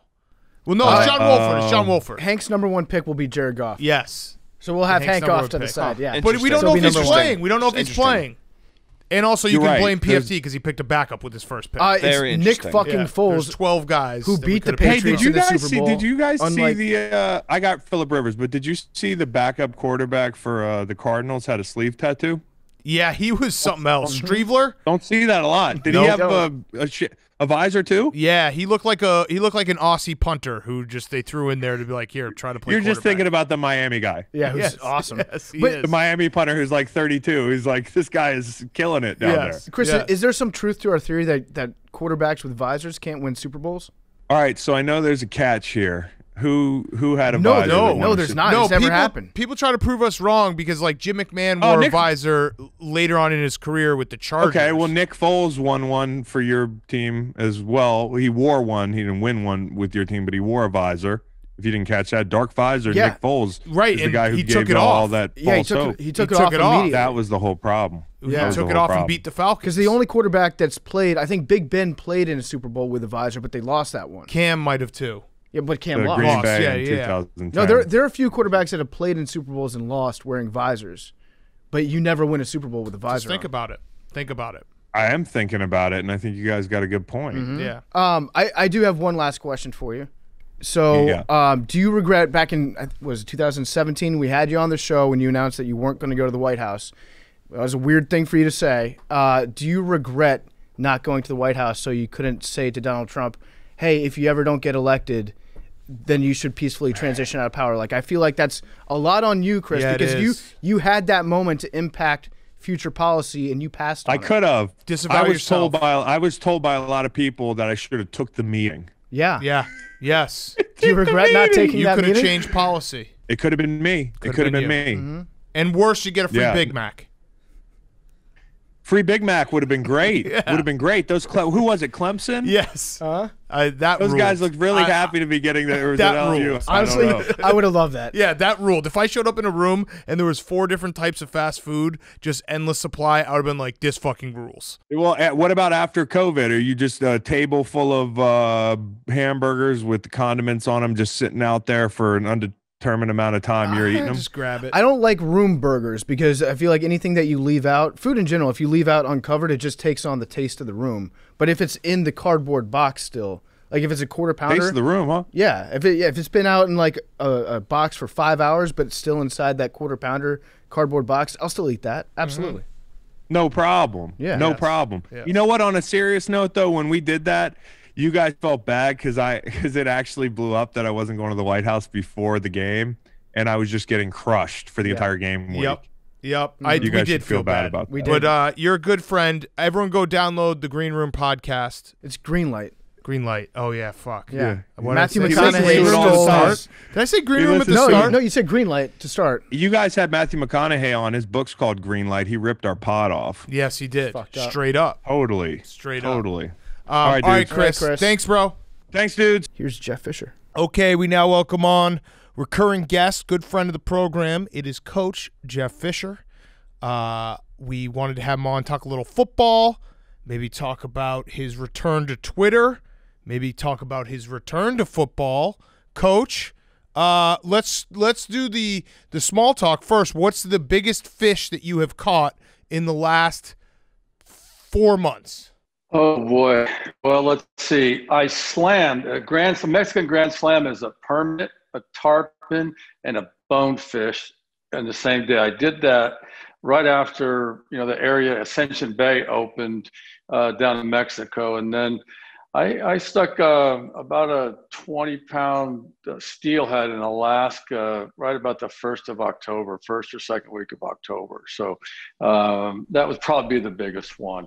Kind of put the rod up since. It gets cold up there, man. Fish to go to sleep, they hibernate. But Yeah. I haven't been doing much yet. But that was, thanks for asking. Yeah. We still got to good falls. we got to get you and Hank going hand fishing at some point soon. That's going to be like the ultimate outdoor Yeah, series. ice fishing. How about ice fishing? Let's just stand out there and freeze your ass off. But Yes. so when you go ice Fish in a fishing, hole. though, like the most important part is you just sit in a shed drinking beer all day, right? Hey, Dan, let me tell you. Remember Mark Bortz, guard, Iowa, 85 Bears? Mm-hmm. He was a starting guard when we were playing. After the season was over, he went up in Wisconsin, someplace ice fishing. He fell through the ice fishing, pulls himself out somehow, and keeps fishing. That's a football guy. So That's a football guy. that's a football guy. Yep. So Yeah. that's a defensive lineman. That's a defensive lineman converted to guard for you. Yes, yes. Uh, All right, so we got playoffs coming up. Let's talk playoffs, and then we're going to talk about what you got cooking. But the big picture, do you have like an AFC, NFC team maybe that you have your eye on? You're like, ooh, they're playing some good ball. I kind of like the way they're playing coming down the stretch here going into the playoffs. Yeah, I mean, COVID aside, I mean, everything's so different right now. There's no home field advantages, I mean, the week off for the two teams is going to be a little different, and that you're going to be concerned that someone's going to go out and go into the protocol. But COVID aside, we have to talk about what happened last weekend. 650 yards rushing between the Ravens offense and the Titans offense last weekend. That's unheard of. So this is going to be, I think it's going to be a great matchup, Ravens, Titans at Tennessee. You got Derrick Henry just trying to keep away from them, and there's no telling what Lamar's going to do. So I think that's a great one to watch. Obviously, I've done some things early in the week, talking about the matchup. I mean, there's been 25 matchups, and then the Titans lead the series 13-12 or something like that. But, this is the third time they're going to play in the calendar year. And for a team to beat another team 3 times in the calendar year, I don't know if that's been done since we beat Jacksonville back in '99. But I think that's a great game to watch. The other thing is just a quarterback play. I think it's going to come down to it. I mean, the Bears are going to be, it's going to be rough go when, you've got, Mitchell, teeing it up against Drew. I think that's going to be a difficult task for the Bears. But I think there's great games all over, and teams have played themselves recently. I mean, you got the Rams going to Seattle. They played a couple weeks ago, and then Cleveland at Pittsburgh. I mean, they know each other. So a lot of good things to watch. But I think that Titans-Ravens game is going to be a real interesting game to watch. And again, it's hard to pick anybody other than the two teams that are watching this weekend, and that's Kansas City and Green Bay. The way those two quarterbacks are playing, I mean, you got to give them the best chance, I think. Yeah. So with the Titans and the Ravens and the Rams and the Seahawks, I mean, you could say that those are two franchises that Jeff Fisher personally turned around, that he engineered, and now they're very successful teams in each conference. Your fingerprints are all over the roster. So if you were still coaching the Rams, how would you go about engineering this weekend's victory against the Seahawks? Well, I do the same thing Sean's doing right now, is not tip a hat on who's going to play quarterback. Not that it really matters up there, but I mean, it does. I mean, obviously you want a healthy Jared Goff, but Jared being able to throw the football, practices are closed, thumb surgery and all that stuff. You got to question, his accuracy, and one's going to assume he's going to be in shotgun an awful lot, but, it just remains to be seen. If he can't play, then Wolford's going to go. And, it was an admirable effort, last week, and, in the way he played, and they found a way to beat Arizona. So, you got the great matchups there with Ramsey and the big receiver and all kinds of stuff. But, Russ is a tough guy to beat up there, especially in the playoffs. So, I don't know what you tell the Rams other than, find a way to run it and keep Russ off the field. You mentioned, playing a team 3 times in a season. What about playing teams back-to-back? So back-to-back weekends. I'm looking at the Steelers-Browns. So the Browns, going into Week 17, they knew they had to win. So I don't think they left a whole lot in the tank. They probably just tried to win that game any way they could. The Steelers – I mean, speaking of leaving things, I mean, Pittsburgh left half their team. Right. I mean, they didn't. And so, I mean, that's good. I mean, the guys get a chance to rest. I like Cleveland right now, the way they're playing. I mean, they're running the football. The back is a beast. I mean, no one gets a lot of attention, and I mean, I think the quarterback's going to have a big game for him. He's ready. He's you can tell he's just really focused. And so, I mean, I think it's going to be a tough go for Pittsburgh. Ben's had a week off. He's banged up. They're not using any play action at all in their offense. And, it's quick drop back and run the football. But, this could be a defensive game. Somebody can make a big play on defense to push them through and put the next step in the playoffs. But, they know each other. Everybody in the division knows each other right now. So, now Cleveland didn't hold back. I mean, they did everything they could to get in the playoffs last week. But, they changed game plans. There's when you got a playlist, when you're an offensive play caller and you got your call sheet, the game's over, you've gone through half of it. You typically go, gosh, I wish I'd have done that, or I wish I'd have done this off the call sheet in retrospect. Well, they got a chance to do those things that, they didn't dial up last week. Where do you stand on the rest versus rust argument? So obviously the Steelers, they're more the rest. And but is there a possibility that, like, you give an older guy too long off and he gets too sore, he kind of loses the feel for the game? Are you of the mindset, like when you were coaching, would you try to, would you look down on resting players in week 16, 17? Is it more of like, let's keep these guys going so they have a rhythm getting into the playoffs? Yeah, I mean, I think you got to look at them individually. Now, I mean, you could say that Ben doesn't need to work, but I think a lot of the players need work. I mean, I think the resting's overrated, and I point this out to you. In a normal situation, a normal season, when a team has a in-season bye week, for example, and they come off and they play the next week, the statistics, whatever they are, I mean, at one point it's hard to get going again after that week off. So, good teams have tendencies to struggle after the bye week, and some teams. I mean, the numbers are there. The point is that personally, I'd rather just play. Just go play. If somebody needs the time off, then give them the time off. You're going to get a couple guys back because of injuries, but beyond that, they need to stay. They're banged up. They're not putting pads on in practice. If they are, they're not hitting. And guys just need to focus on the kickoff. And so I think, waiting 2 weeks is difficult. I mean, this came up early in the week. I mean, we had a week off in the number 1 seed against Baltimore in 2000. And, we lost. And that was a better team than we had in 99 in the Super Bowl. You're here in Tennessee. They didn't get but 5 first downs in the game. We blocked 2 punts, and they went sideways out of bounds. And ball bounces off Eddie George's shoulder. Ray Lewis runs it back for a touchdown, and we're standing there looking around going, what happened? And we had the week off, and I don't think we benefited from it at all. So, Coach, I know I've talked to you privately, but, it's coach hiring season right now. There's some openings out there. Do you want to get back into it? I mean, I assume you want to get back into it. And are you also thinking maybe front office, putting together a roster? Like, I know that you love football, so I want to see you get back into football in some capacity. Where's that at right now? Well, Dan, I appreciate it. I mean, I've been fishing, but I've also been paying, close attention to what's going on. And I've watched the hires since I got let go in LA, and, there's obvious trends there.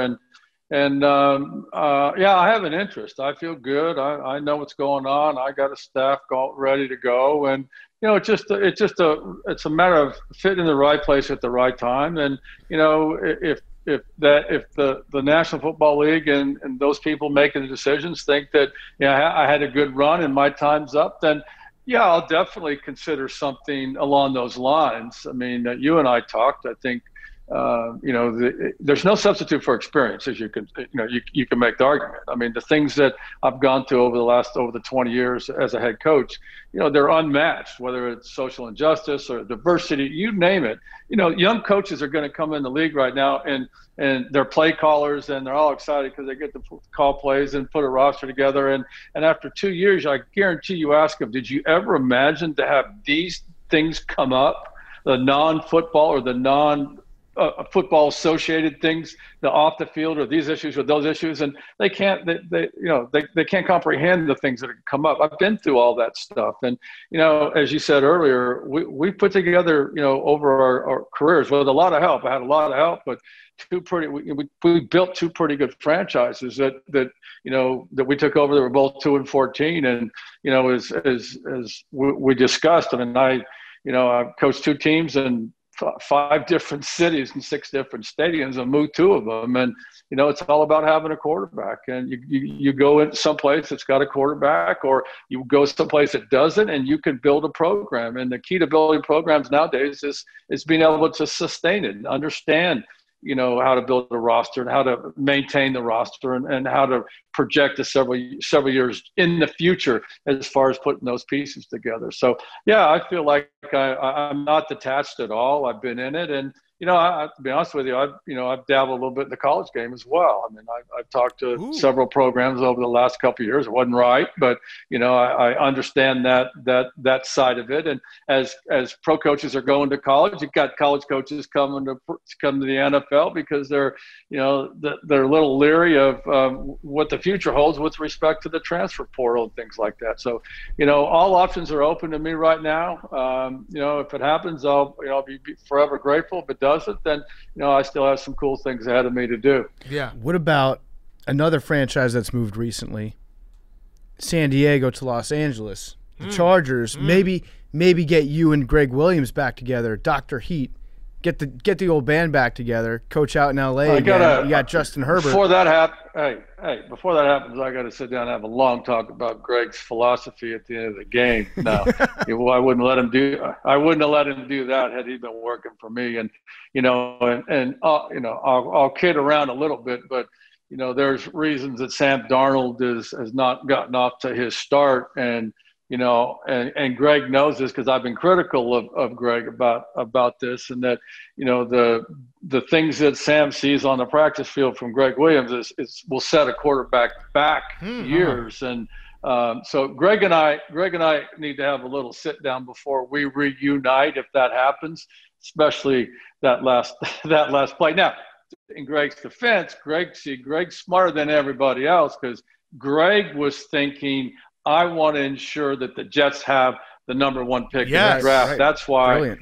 That's why I'll freaking bring the house and let Carr check to a 7-man protection, slide protection, throw a double move for the winning touchdown. So Greg and I have some things to work out before we get back to work together. But by the way, San Diego, that's a hard call for Anthony Lynn, man. He's an outstanding coach and an outstanding man, and I thought he did a good job. And historically, what he's done with that young quarterback, that is a very, very attractive job right now. Yeah. So wait, Greg Williams, let's go back to that real quick. So when you were coaching and he was defensive coordinator, would he constantly be like, "Coach, I'm bringing heat. Like I want to bring the heat. I want to bring the heat." And you're like, "Hey, settle down a little bit." Are you talking about in that situation? No, just in general. Like, was he always bringing the heat? Did you have him on a heat check? Yeah. You can't stop him from bringing the heat. No. Greg likes to pressure people, and that's fine. But there's a time to pressure them and a time not. Always. And, it's all about managing games, and philosophically, the play callers, the offensive coordinators and the defensive coordinators, if they're also head coaches, sometimes guys see, you talk about it all the time. Sometimes you see, whoa, what was he thinking there at the end of the game? Well, he's probably thinking, what's going to be my next play call, rather than managing the game and as a provide information to your play callers well in advance at the end of the half and at the end of the game, so that things don't come as a surprise to them. So it's a complicated process, the play calling thing, managing games. But the point is there's only one thing that's going to get you beat on the last play of the game, and that's putting yourselves in this situation. And, as John Gruden said, he didn't say, but I know he was thinking, Carr smelled a rat. He saw it. He made the perfect adjustment, and they made the play. And they don't make that play if, you're in a different configuration defensively. Now, the thing that I also want to point out in everyone's defense, and look what happened last weekend with the Titans and the Texans at the end of the game. I mean, there's no way they win that game. All of a sudden, the ball's in the air, and there's a complete pass bang, there's a 57-yard field goal, and they win the division. Well, you ask yourself, what are they doing in that coverage? Well, it's COVID. You don't even know who's practiced in the defensive scheme, who's gone through the situational walkthroughs and not.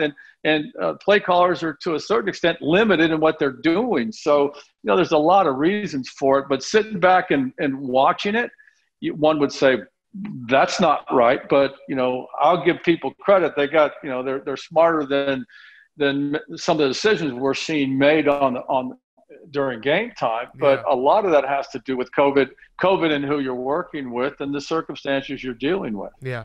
Alternate, like, he's Dr. Heat, so he's just going to bring the heat, which you got to respect that. Like, I just love, Greg Williams, he brings the heat. Yeah, you like hitting. I mean, everybody likes seeing the quarterback go down really fast, and your punt return team come on the field. That's a good part. That's good defense, but it doesn't always work that way. When you bring 6 and someone's blocking with 7, you don't need to bring 6. Right. So you need to get out and play coverage, and that's basic defense. But again, Greg and I are friends, and he knows I'd say the same thing to his face. Yeah. Right. How would that work? Like when you were the head coach and he'd be a defense coordinator, would he just get in your heads and be like, "We need to dial something up"? Yeah, bring the heat. Or would it be the other way where you'd say, "Greg, can you dial something up for us?" Yeah. What do you got in that heat bag? Well, as a head coach, basically my philosophy was never interrupt an offensive play caller. Let them call the drive. Make suggestions when the offense is off the field. Defensively, yeah, as a head coach, I'm gonna say to my defensive coordinator, no, play coverage here, or slow things down. Or it's okay if they score a touchdown as long as it takes them 3 minutes to score a touchdown. We're not going to lose the game. It's about winning the game. Winning the game becomes more important sometimes than winning the drive or the immediacy of the play call. And sometimes people lose perspective on that. They just get all caught up in the statistics and game planning and, hey, this is the right call here and there. And so, no, and again, I hate to go into too much detail about it, but a lot of that stuff has been done in training camp, in the off season, and training camp, during practice, rehearsed on Saturday. Everybody should know what the situation is, and I'm talking about situational football, and rehearse that stuff and feel comfortable about what you're going to do. For example, if it's 4th and goal from the 15-yard line, last play of the game, you got to play that your offense knows that we've practiced all year. That's our best chance to get the ball in the end zone. And they go, oh yeah, we remember that one. All right, we know what to do. And so there's a confidence factor involved in that. It's just kind of basic play calling. But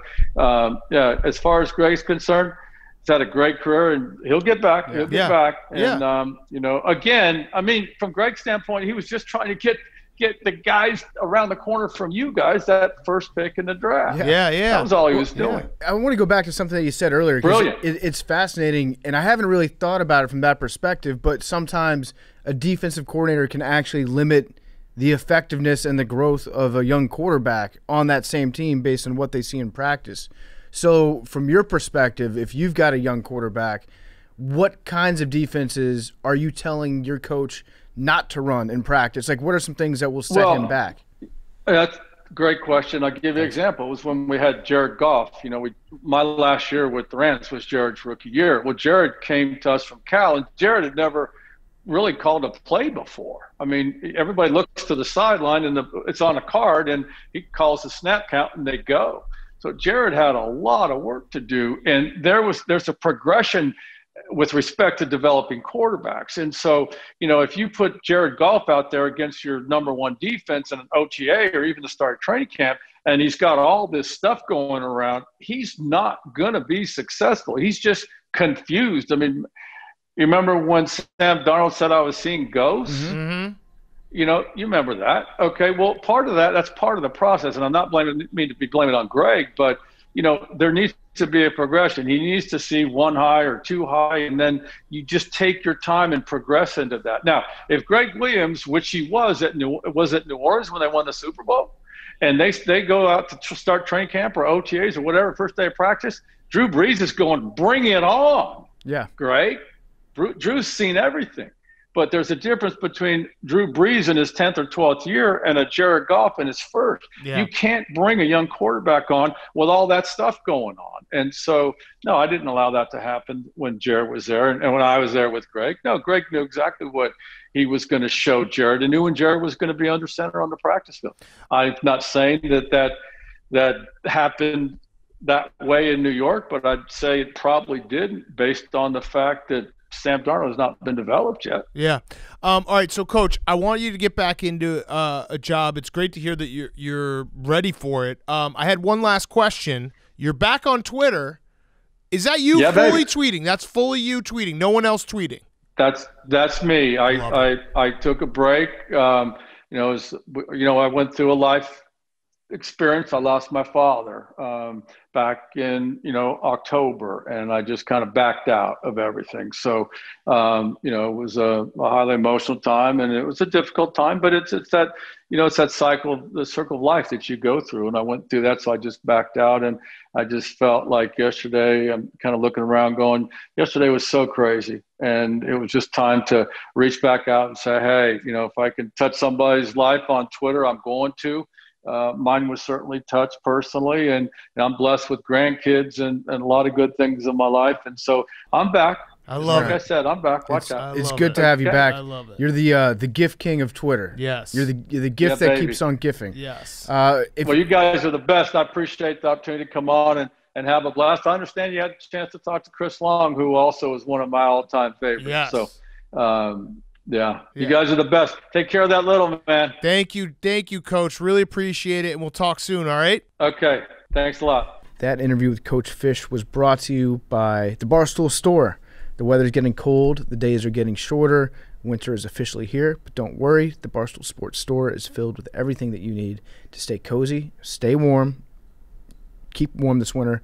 There's fleece hoodies and crew necks, you got blankets and tons of new beanies that make for a stylish and bundled winter. Go to store.barstoolsports.com to shop now. We've got Washington football team, division champions of the NFC Beast. It's just a muscular football, flexing on the haters, celebrating that NFC East title. We've got all sorts of football stuff for sale, all sorts of Part of My Take stuff. Eventually, we'll get those hats back in store. The one that Hank's wearing right now, the Part of My Take script hat. Those were hot sellers. We got all kinds of stuff in there. Check it out, store.barstoolsports.com. Shop now. I just realized something, that we have powers now. Well, we've always had powers, but we have extra powers. Deshaun Watson saying he wants to get traded. We talked about this on Wednesday, that if Deshaun Watson gets traded, Matt Schaub has all the records. Yeah. Yeah, no, it's great for Matt Schaub. Yeah, we need this to happen. He stays as the passing king of Houston, Texas. Yeah. He is he should be a Texans Hall of Famer at least. And then once you get that, you just go right up. Can you imagine what Bill O'Brien would have tried to trade him for? Be like, let's just swap first round. There's no picks. shot the Texans have a Hall of Fame. 3-6. Well, he'd be the first. Yeah, he'd be the inaugural rounders. He would probably trade Kenny Stills. He would trade himself along with Deshaun Watson. Yeah, for like a first round. Des pick. Bryant. Yeah, just maybe that'd be actually great to see like Bill O'Brien pick one thing you want from every team in the NFL, and then at the end be like, guess what? That's what you get. And it's like, wait, but he didn't get anything. I bet GM Bill O'Brien would have hired Coach Josh McDaniels, and then GM would have traded Deshaun Watson to the Patriots for like a backup tight end. Right. And by the way, I think we called this like 5-6 months ago. Bill Belichick's year this year, having the Patriots not be competitive, it's actually done a great job of having Josh McDaniels not get hired away from him this offseason. Yes. So Josh is going to be staying up in New England during their rebuild when he could have had any opportunity to leave had they been competent this year. Mm-hmm. Agreed. Good job, Coach. Good job. All right. Let's do Firefest of the Week. Let's finish with Firefest of the Week. Firefest of the Week. Hank. Firefest of the Week. Billy. No. Oh, yeah, Billy. Go ahead. You start. Billy, you start. Firefest of the Week. Billy has a hilarious He's got a really good one he's been thinking of. I would just like to preface this by preface it. Okay. Yeah, it's actually more potent than regular face. Right. I do not. Anyway, so they thought I was the fucking shaman dude from Washington D.C. on Twitch last night because my Twitch logo is a dude with a bear skin on him. It looks exactly like him. Sick. It's him. It's a bear skin, not a bison skin. And how'd you find that? Well, it's berserkers used to wear bear skins because it was sick, and this guy with a bison skin fucking raided the Capitol and shit, which I condemn. Is that entirely. Disavow? Really? I disavow it. Okay. I disavow. What if he donated blood first? I do think we need to do just a quick refresher, like when you have to get your registration, updated for driving your car. We should just do a quick disavow of Nazis refresher. Yes, so we're the first disavow anti-Nazi podcast. Update our membership of we do not like Nazis. I'd like to upgrade that a little bit. Oh, I think that we should be the first anti-treason podcast. Okay, also that anti-Nazi, done. Anti-treason podcast. Billy's thinking, well, what if I want to do a little treason? I mean, I will say just a touch. Like, what if I have a crazy weekend, feeling a little treasonous? I'll be completely honest with you. The rush that you must feel after like storming through the Capitol and you're like driving home listening to the radio, the post-coup rush, that's probably got to be a top 3 drive home. Yeah. Like you're pounding your steering wheel, you're blasting Thin Lizzy, you're crossing the Key Bridge. Brain. Yeah. Don't do it. Don't do it. Billy says don't do it. Disavow treason. All right, so you basically your avatar on Twitch looks like one of the guys, like the guy with the skin. He doesn't have a bear skin; it's a bison skin. And you lost how many Twitch followers? And like I lost a bunch of followers. 300. Well, they thought I don't have that many Twitch followers, but they thought I was like supporting it, and I was like, no, like what the fuck's going on? No, Billy made that avatar yesterday. I made the avatar over the summer because I thought like it was cool. Because like I was trying to be a video gamer streamer, which is cool. And to your credit, it is cool. It's a cool avatar. It's pretty sick. Yeah. Yeah. You got hijacked. I just thought about this since it's a bison skin and he has like red and blue face paint on. Yep. It would be a pretty sick meme to do like a no one circles the wagons like the Buffalo Bills on that. Yeah. That would be pretty cool. He ruined disavow. Yeah, he did. He ruined it for them too. Yeah. All right, so I'll go off that. So my Firefest is Read the Room Twitter just got me. Read the Room Twitter's the worst. I don't understand the thought process of people who spend all day, and we actually did read the room. We were sitting here watching everything go down, which again we condemn, disavow. If you needed to hear us say that, that's crazy, but whatever. We condemn, disavow, condemn and disavow. Who else is doing that? They're fucking morons. They're morons. They're shitheads and they're morons. Anyway, we were sitting in the office watching it all happen, and we all were sitting there like, all right, well, not tweeting for a while because this shit is pretty real life, and it's like not. So like 8 o'clock, 8:30, I tweeted something. Bunch of Read the Room. I don't get these people who spend all day being like, this is such a serious day, and all their energy is towards replying to people saying read the room. Yeah, I just feel like read the room is a pretty cool thing to say. Like, it feels good when you tell. If I were to tell you so to read the lame. room, I would feel like a big shot. Because a Big Cat, read the room. It's so lame, and it's also Big Cat. Wait, you think that you're the victim in this? Read like the people room. telling you? No, I'm not. To read the room. I'm talking about the lame-os. I think you should read the room about No, read but the room. the room. The Read the Room people were like, oh, he's posting on Twitter not about this. Right. And then Yeah. they go and click Read the the Twitch room. link and they're like, Yeah. oh my God, he's got a bear skin on. Oh, and they attacked connect me. the dots. Uh-huh. Yeah, but no, so I actually think in a circular, if you can follow this logic real quick, the people who are replying, read the room or now's not the time, are actually the real assholes because they spend all time on Twitter replying to people, read the room, now's not the time. So they, in fact, are not reading the room because they're using all their energy to reply to people saying read the room. Right, they're looking at timelines and thinking to themselves, like, Who can I get? They're on alert, Right. for someone who's not reading Instead the room. of thinking, I was thinking about America. They've got their, you know what? They need to read the room's room, and you need to chill out about that. But yeah, we were watching it unfold. And we're like, probably there's nothing that we can contribute right now. Like, it'd be pretty egotistical of us, Correct, to be watching this and be like, you know what the world needs right now. They need a pun about what's going on to really settle things down. But then I did see the cop hitting that one dude with the look away pepper spray, and I was like, Mahomes. "That's a Mahomes." But If Mahomes did that, the media would be the Instagram for ESPN and SportsCenter would be doing nothing but putting like crossbones. Mahomes did it again. I'll leave it at this. I think everyone who listens to this podcast knows us, knows like the type of people we are, knows what we stand for. You don't need me to tweet. You don't need the 1,000th tweet of "This is America" for like. Why do you need me to tweet that? You know what I'm about. You know how I feel. I try to be a good person in my real life, and yeah. So that's it. I like to think of us that we're the type of guys that if we're in a terrible situation, that Oh, we boy. make like, you know, like, I or might at have least to I am. pre-disavow. If I'm in Yeah. a terrible situation, Get the I'm disavow always, button ready. No, Hank. I'm always like, Holy shit, here it comes. You know, like Like we let's should have, just storm the Capitol. No, Oh, if you're okay. in a terrible situation, like, I don't know, like your car gets broken down, Right. it sucks, Yeah. it all sucks. Like, Right. just kind of like cheer the mood, like, hey, you know, like at least the sun's out. Yeah. All right, Hey, like, great job. Yeah. Crack a little Right. joke. Like, Okay. Like, So the end of our democracy is like your car breaking down, dude. it's Read the our room. government breaking down. Huh? Who? Yeah. See. That's a reply Twitter. Yeah. There's nothing you can say. There's no winning on Twitter. Twitter is the worst. Just remember that. Yeah. Read the room. Read the room. Read the room. I'm reading the- I can't even read. I'm reading the room right now. I think I need to. Before Hank says it, I'm going to preemptively beat Hank to my Firefest. Oh, I know what this is. There was a report that came out yesterday. A study. Excuse me. It was I thought you were going to talk about beating the shit out of Hank in ping pong. Oh well. I'll let Disavow. Hank say that. Yeah. 'Cause Hank- you did beat I the did. shit out of him in ping Hank pong. beat me in the first game 21-10. Hank was asking people about, what's the skunk rule? Like, what if I beat him 11-0? Is the game over? Well, yeah, Hank's been playing ping pong against his dad for the last 4 weeks on his extended vacation. Wise. Not all of us. I haven't played ping pong since like September. It was not a vacation. Dealing with a knee Wait, injury where were you and up? a It was a back mandatory injury. work Why were you up, break. Hank? 1-0. 1-0 after beating me you know what you should've 21-10. done? Stop the vote.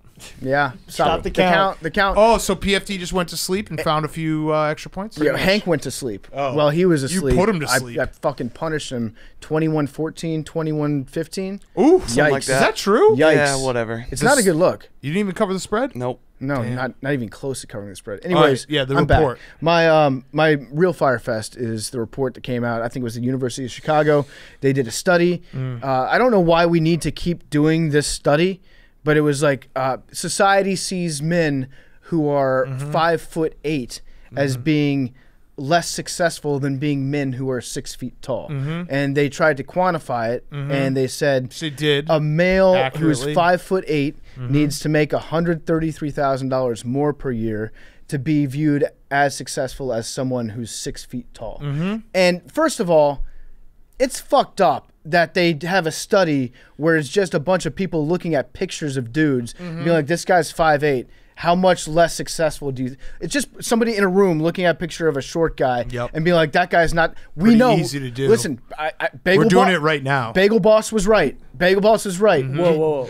I'm saying it. As a tall guy, I'm going to disavow this study. Okay. But you must disavow But it's Bagel also, Boss. but it's also. Okay, I like, disavow Bagel Boss guy. But Billy, we disavow the study, but like it's also really true. Well, okay, all right, big deal. 133,000. I'll do 2 more episodes of part of my take on my own a year. See- all of a sudden, boom, I'm back in the red, baby. You got to think I'm about gonna it the sneak other into way. this room on No, 2 Billy, Saturdays this goddamn it, year you're stupid. and Stop, do 2 stop, do Billy, 2 you're studies. stupid. And I'm gonna do 2 podcasts for like 5 minutes and just talk about what a success I am. You're gonna be big time success win podcast where I'll teach everybody else how to be as successful as me, now a 6 foot tall person, and boom, I'm back in the red. So it's fine. I'm just saying it's a fucked up study to just have people look at pictures of short guys and be like, that guy is kind of more of a loser than this guy. You're thinking about it all wrong, PFT. They literally just gave all the short kings out there the playbook. If you're a short king listening to this, you just need to tell the woman that you're talking to that you make $138,000 more than you do. You need to spend like you're making $138,000 more. They gave you the cheat code. They're like, here it is. This is how to get the woman of your dreams. Get into crippling financial debt, $138,000 a year, and just ball out. I'm gonna well. It's interesting that your brain went to the female side of things, like get the woman. I don't think it was like woman related. I think it was just. But I mean, it's it was all just straight up. success. It was success in general. That's also success. Big Cat's showing his internal misogyny by being like, "Oh, women only care about money." No, turns out you care about money too. No, it's success in life overall. Yeah, well, which is all encompassing. That's fine. I'll just do 2 more podcasts. Hank, your Firefest to finish us off. I have a couple. I lost my tan, and Big Cat's not eating carbs, so he's just been snapping at me left and right. He is I a haven't little been snappish. snapping at you. I actually haven't snapped at Hank. That's crazy. JK. You did lose your tan though. Yeah, I did lose my tan. you did lose your tan. I've actually been really nice to you this week. I'm kidding. I'm The joking. fuck? Hank, you want to go tanning? No. Hit the beds? No. Yeah, me neither. I'm going I'm into hurt. I said JK. Yeah, but I'm hurt because then PFT was like, "Yeah, he has been snapping." been But a little- I actually a haven't. little I've actually snappish at Hank Hank. and I have been like being like very friendly. This week. That's only because the Bears in the playoffs. No, I've just been in a pretty good mood. I mean, Oh wait, no, actually, there's some truth to that. We haven't watched football with Hank in weeks. So we did watch with him Sunday. on Sunday. oh, that's true. I'm worried about your memory sometimes. Yeah, me too. Wait, no, I'm not. Oh my God, we should all take impact 4 days tests. ago. We What? should all take impact tests. Oh my God. All All right. right. Thank Do you. you have a thanks for listening Firefest to real Fire- quick? I have 2. Oh, One, tough week. Billy rebroke the couch, Yep. so I feel like I'm gonna get hurt. Yep. It's sitting on one 100%. dumbbell. Yep. Very sturdy. Shit show. Couldn't be less sturdy. Yep. So sturdy. It's Or absolutely comfortable. completely. Look, so sturdy. Yep. Good thing you're not an You're architect. gonna break it again. I am. 2, I think I accidentally got myself addicted to nasal spray. Oh yeah, Oh, that'll happen. Jacob. My allergies were bad last week, so I gave myself a little sniff of Afrin. Big sniff guy. Little Oh, sniff. you just took a little line. Yeah, and Just a then little it said bump, on the quick bump. back, it says don't use more than twice in 24 hours. So I use it like morning and night. But then it also said, which I overread and didn't see till yesterday, stop using after 3 days. So I've been using it for 10 days, and I You're looked gonna it die. up. I Yeah, can you're gonna see die. in your I'm eyes right extra now. stuffy now. You're tweaking It out, says man. That's what happens. Yeah, no, you are definitely addicted to the spray. Dude, Jake's gonna be like, "What's the hardest drug you've ever done?" Well, there was this one time that I didn't read the label on the nasal spray. Dude, you're on a bender right now. Yeah. like I this is a 10-day. I hope I get cleared up in the nose. How No, are you you gonna gotta keep wean off? using it. Are you gonna go cold turkey? You can't do cold turkey, Jake. Try one tomorrow. Go one tomorrow. Do you have it on you? No, it's in my apartment. Did you already quit? I stopped yesterday morning. Oh, because I was thank gonna do God. it last night, and then I'm like, why am I still stuffy? Thank You're like, God. this is a problem. We should do an intervention. You should go to AA. Yeah, we should have an intervention for Oh, you. listen listen to to that. that. I know it's so Dude. annoying. I just did. That's what the point of smelling. Yeah, I did it briefly, but Jake, I'm worried about you. Me too. The big city has changed you. You're gonna go back home to your folks, and they're gonna be like, "What happened to our darling Jake?" Oh, that You used I to need be to get such cleared up. such a good Hopefully- boy. If I'm not cleared up by the end of the weekend, I'm worried. Yeah. You're gonna die. Jake's Maybe. still a Well, Florida no, man. definitely. Everyone dies. Yeah, you're right. Mm-hmm. All right. So just accept that, and then just ball out on your Not nasal every man spray. truly lives. Yeah. So I mean, in a way, you're squeezing a lot of living into this short time span. Yeah, which would you rather do? Would you rather live a pathetic life, the one that you're currently living, or live an awesome Scarface style life where you're just hitting the nasal spray every day? I think my life's just fine right now. I'm very fortunate. That's nice. Thanks, you Jim. are. You're Very cool. That's great young man. that's a wholesome ending to this week's. All right, Play let's My do the Take. balls. So All right, another thing that Billy this is Mammoth. it's not even close to being Oh my correct. God, look at all that height. Coors Light. Oh, It's yeah, not we even do have a close lot to of being Coors Light, man. correct. Wow. Billy actually did pull a genius move the other 6. day. wait, under- wait. 18. 6. 43. Liam said 88. 84. Mammoth skulls were found by the Greeks and thought to be the skulls of Cyclops because they have a large hole in the middle for an eye. Love you guys. It'd be pretty sweet skull fuck though.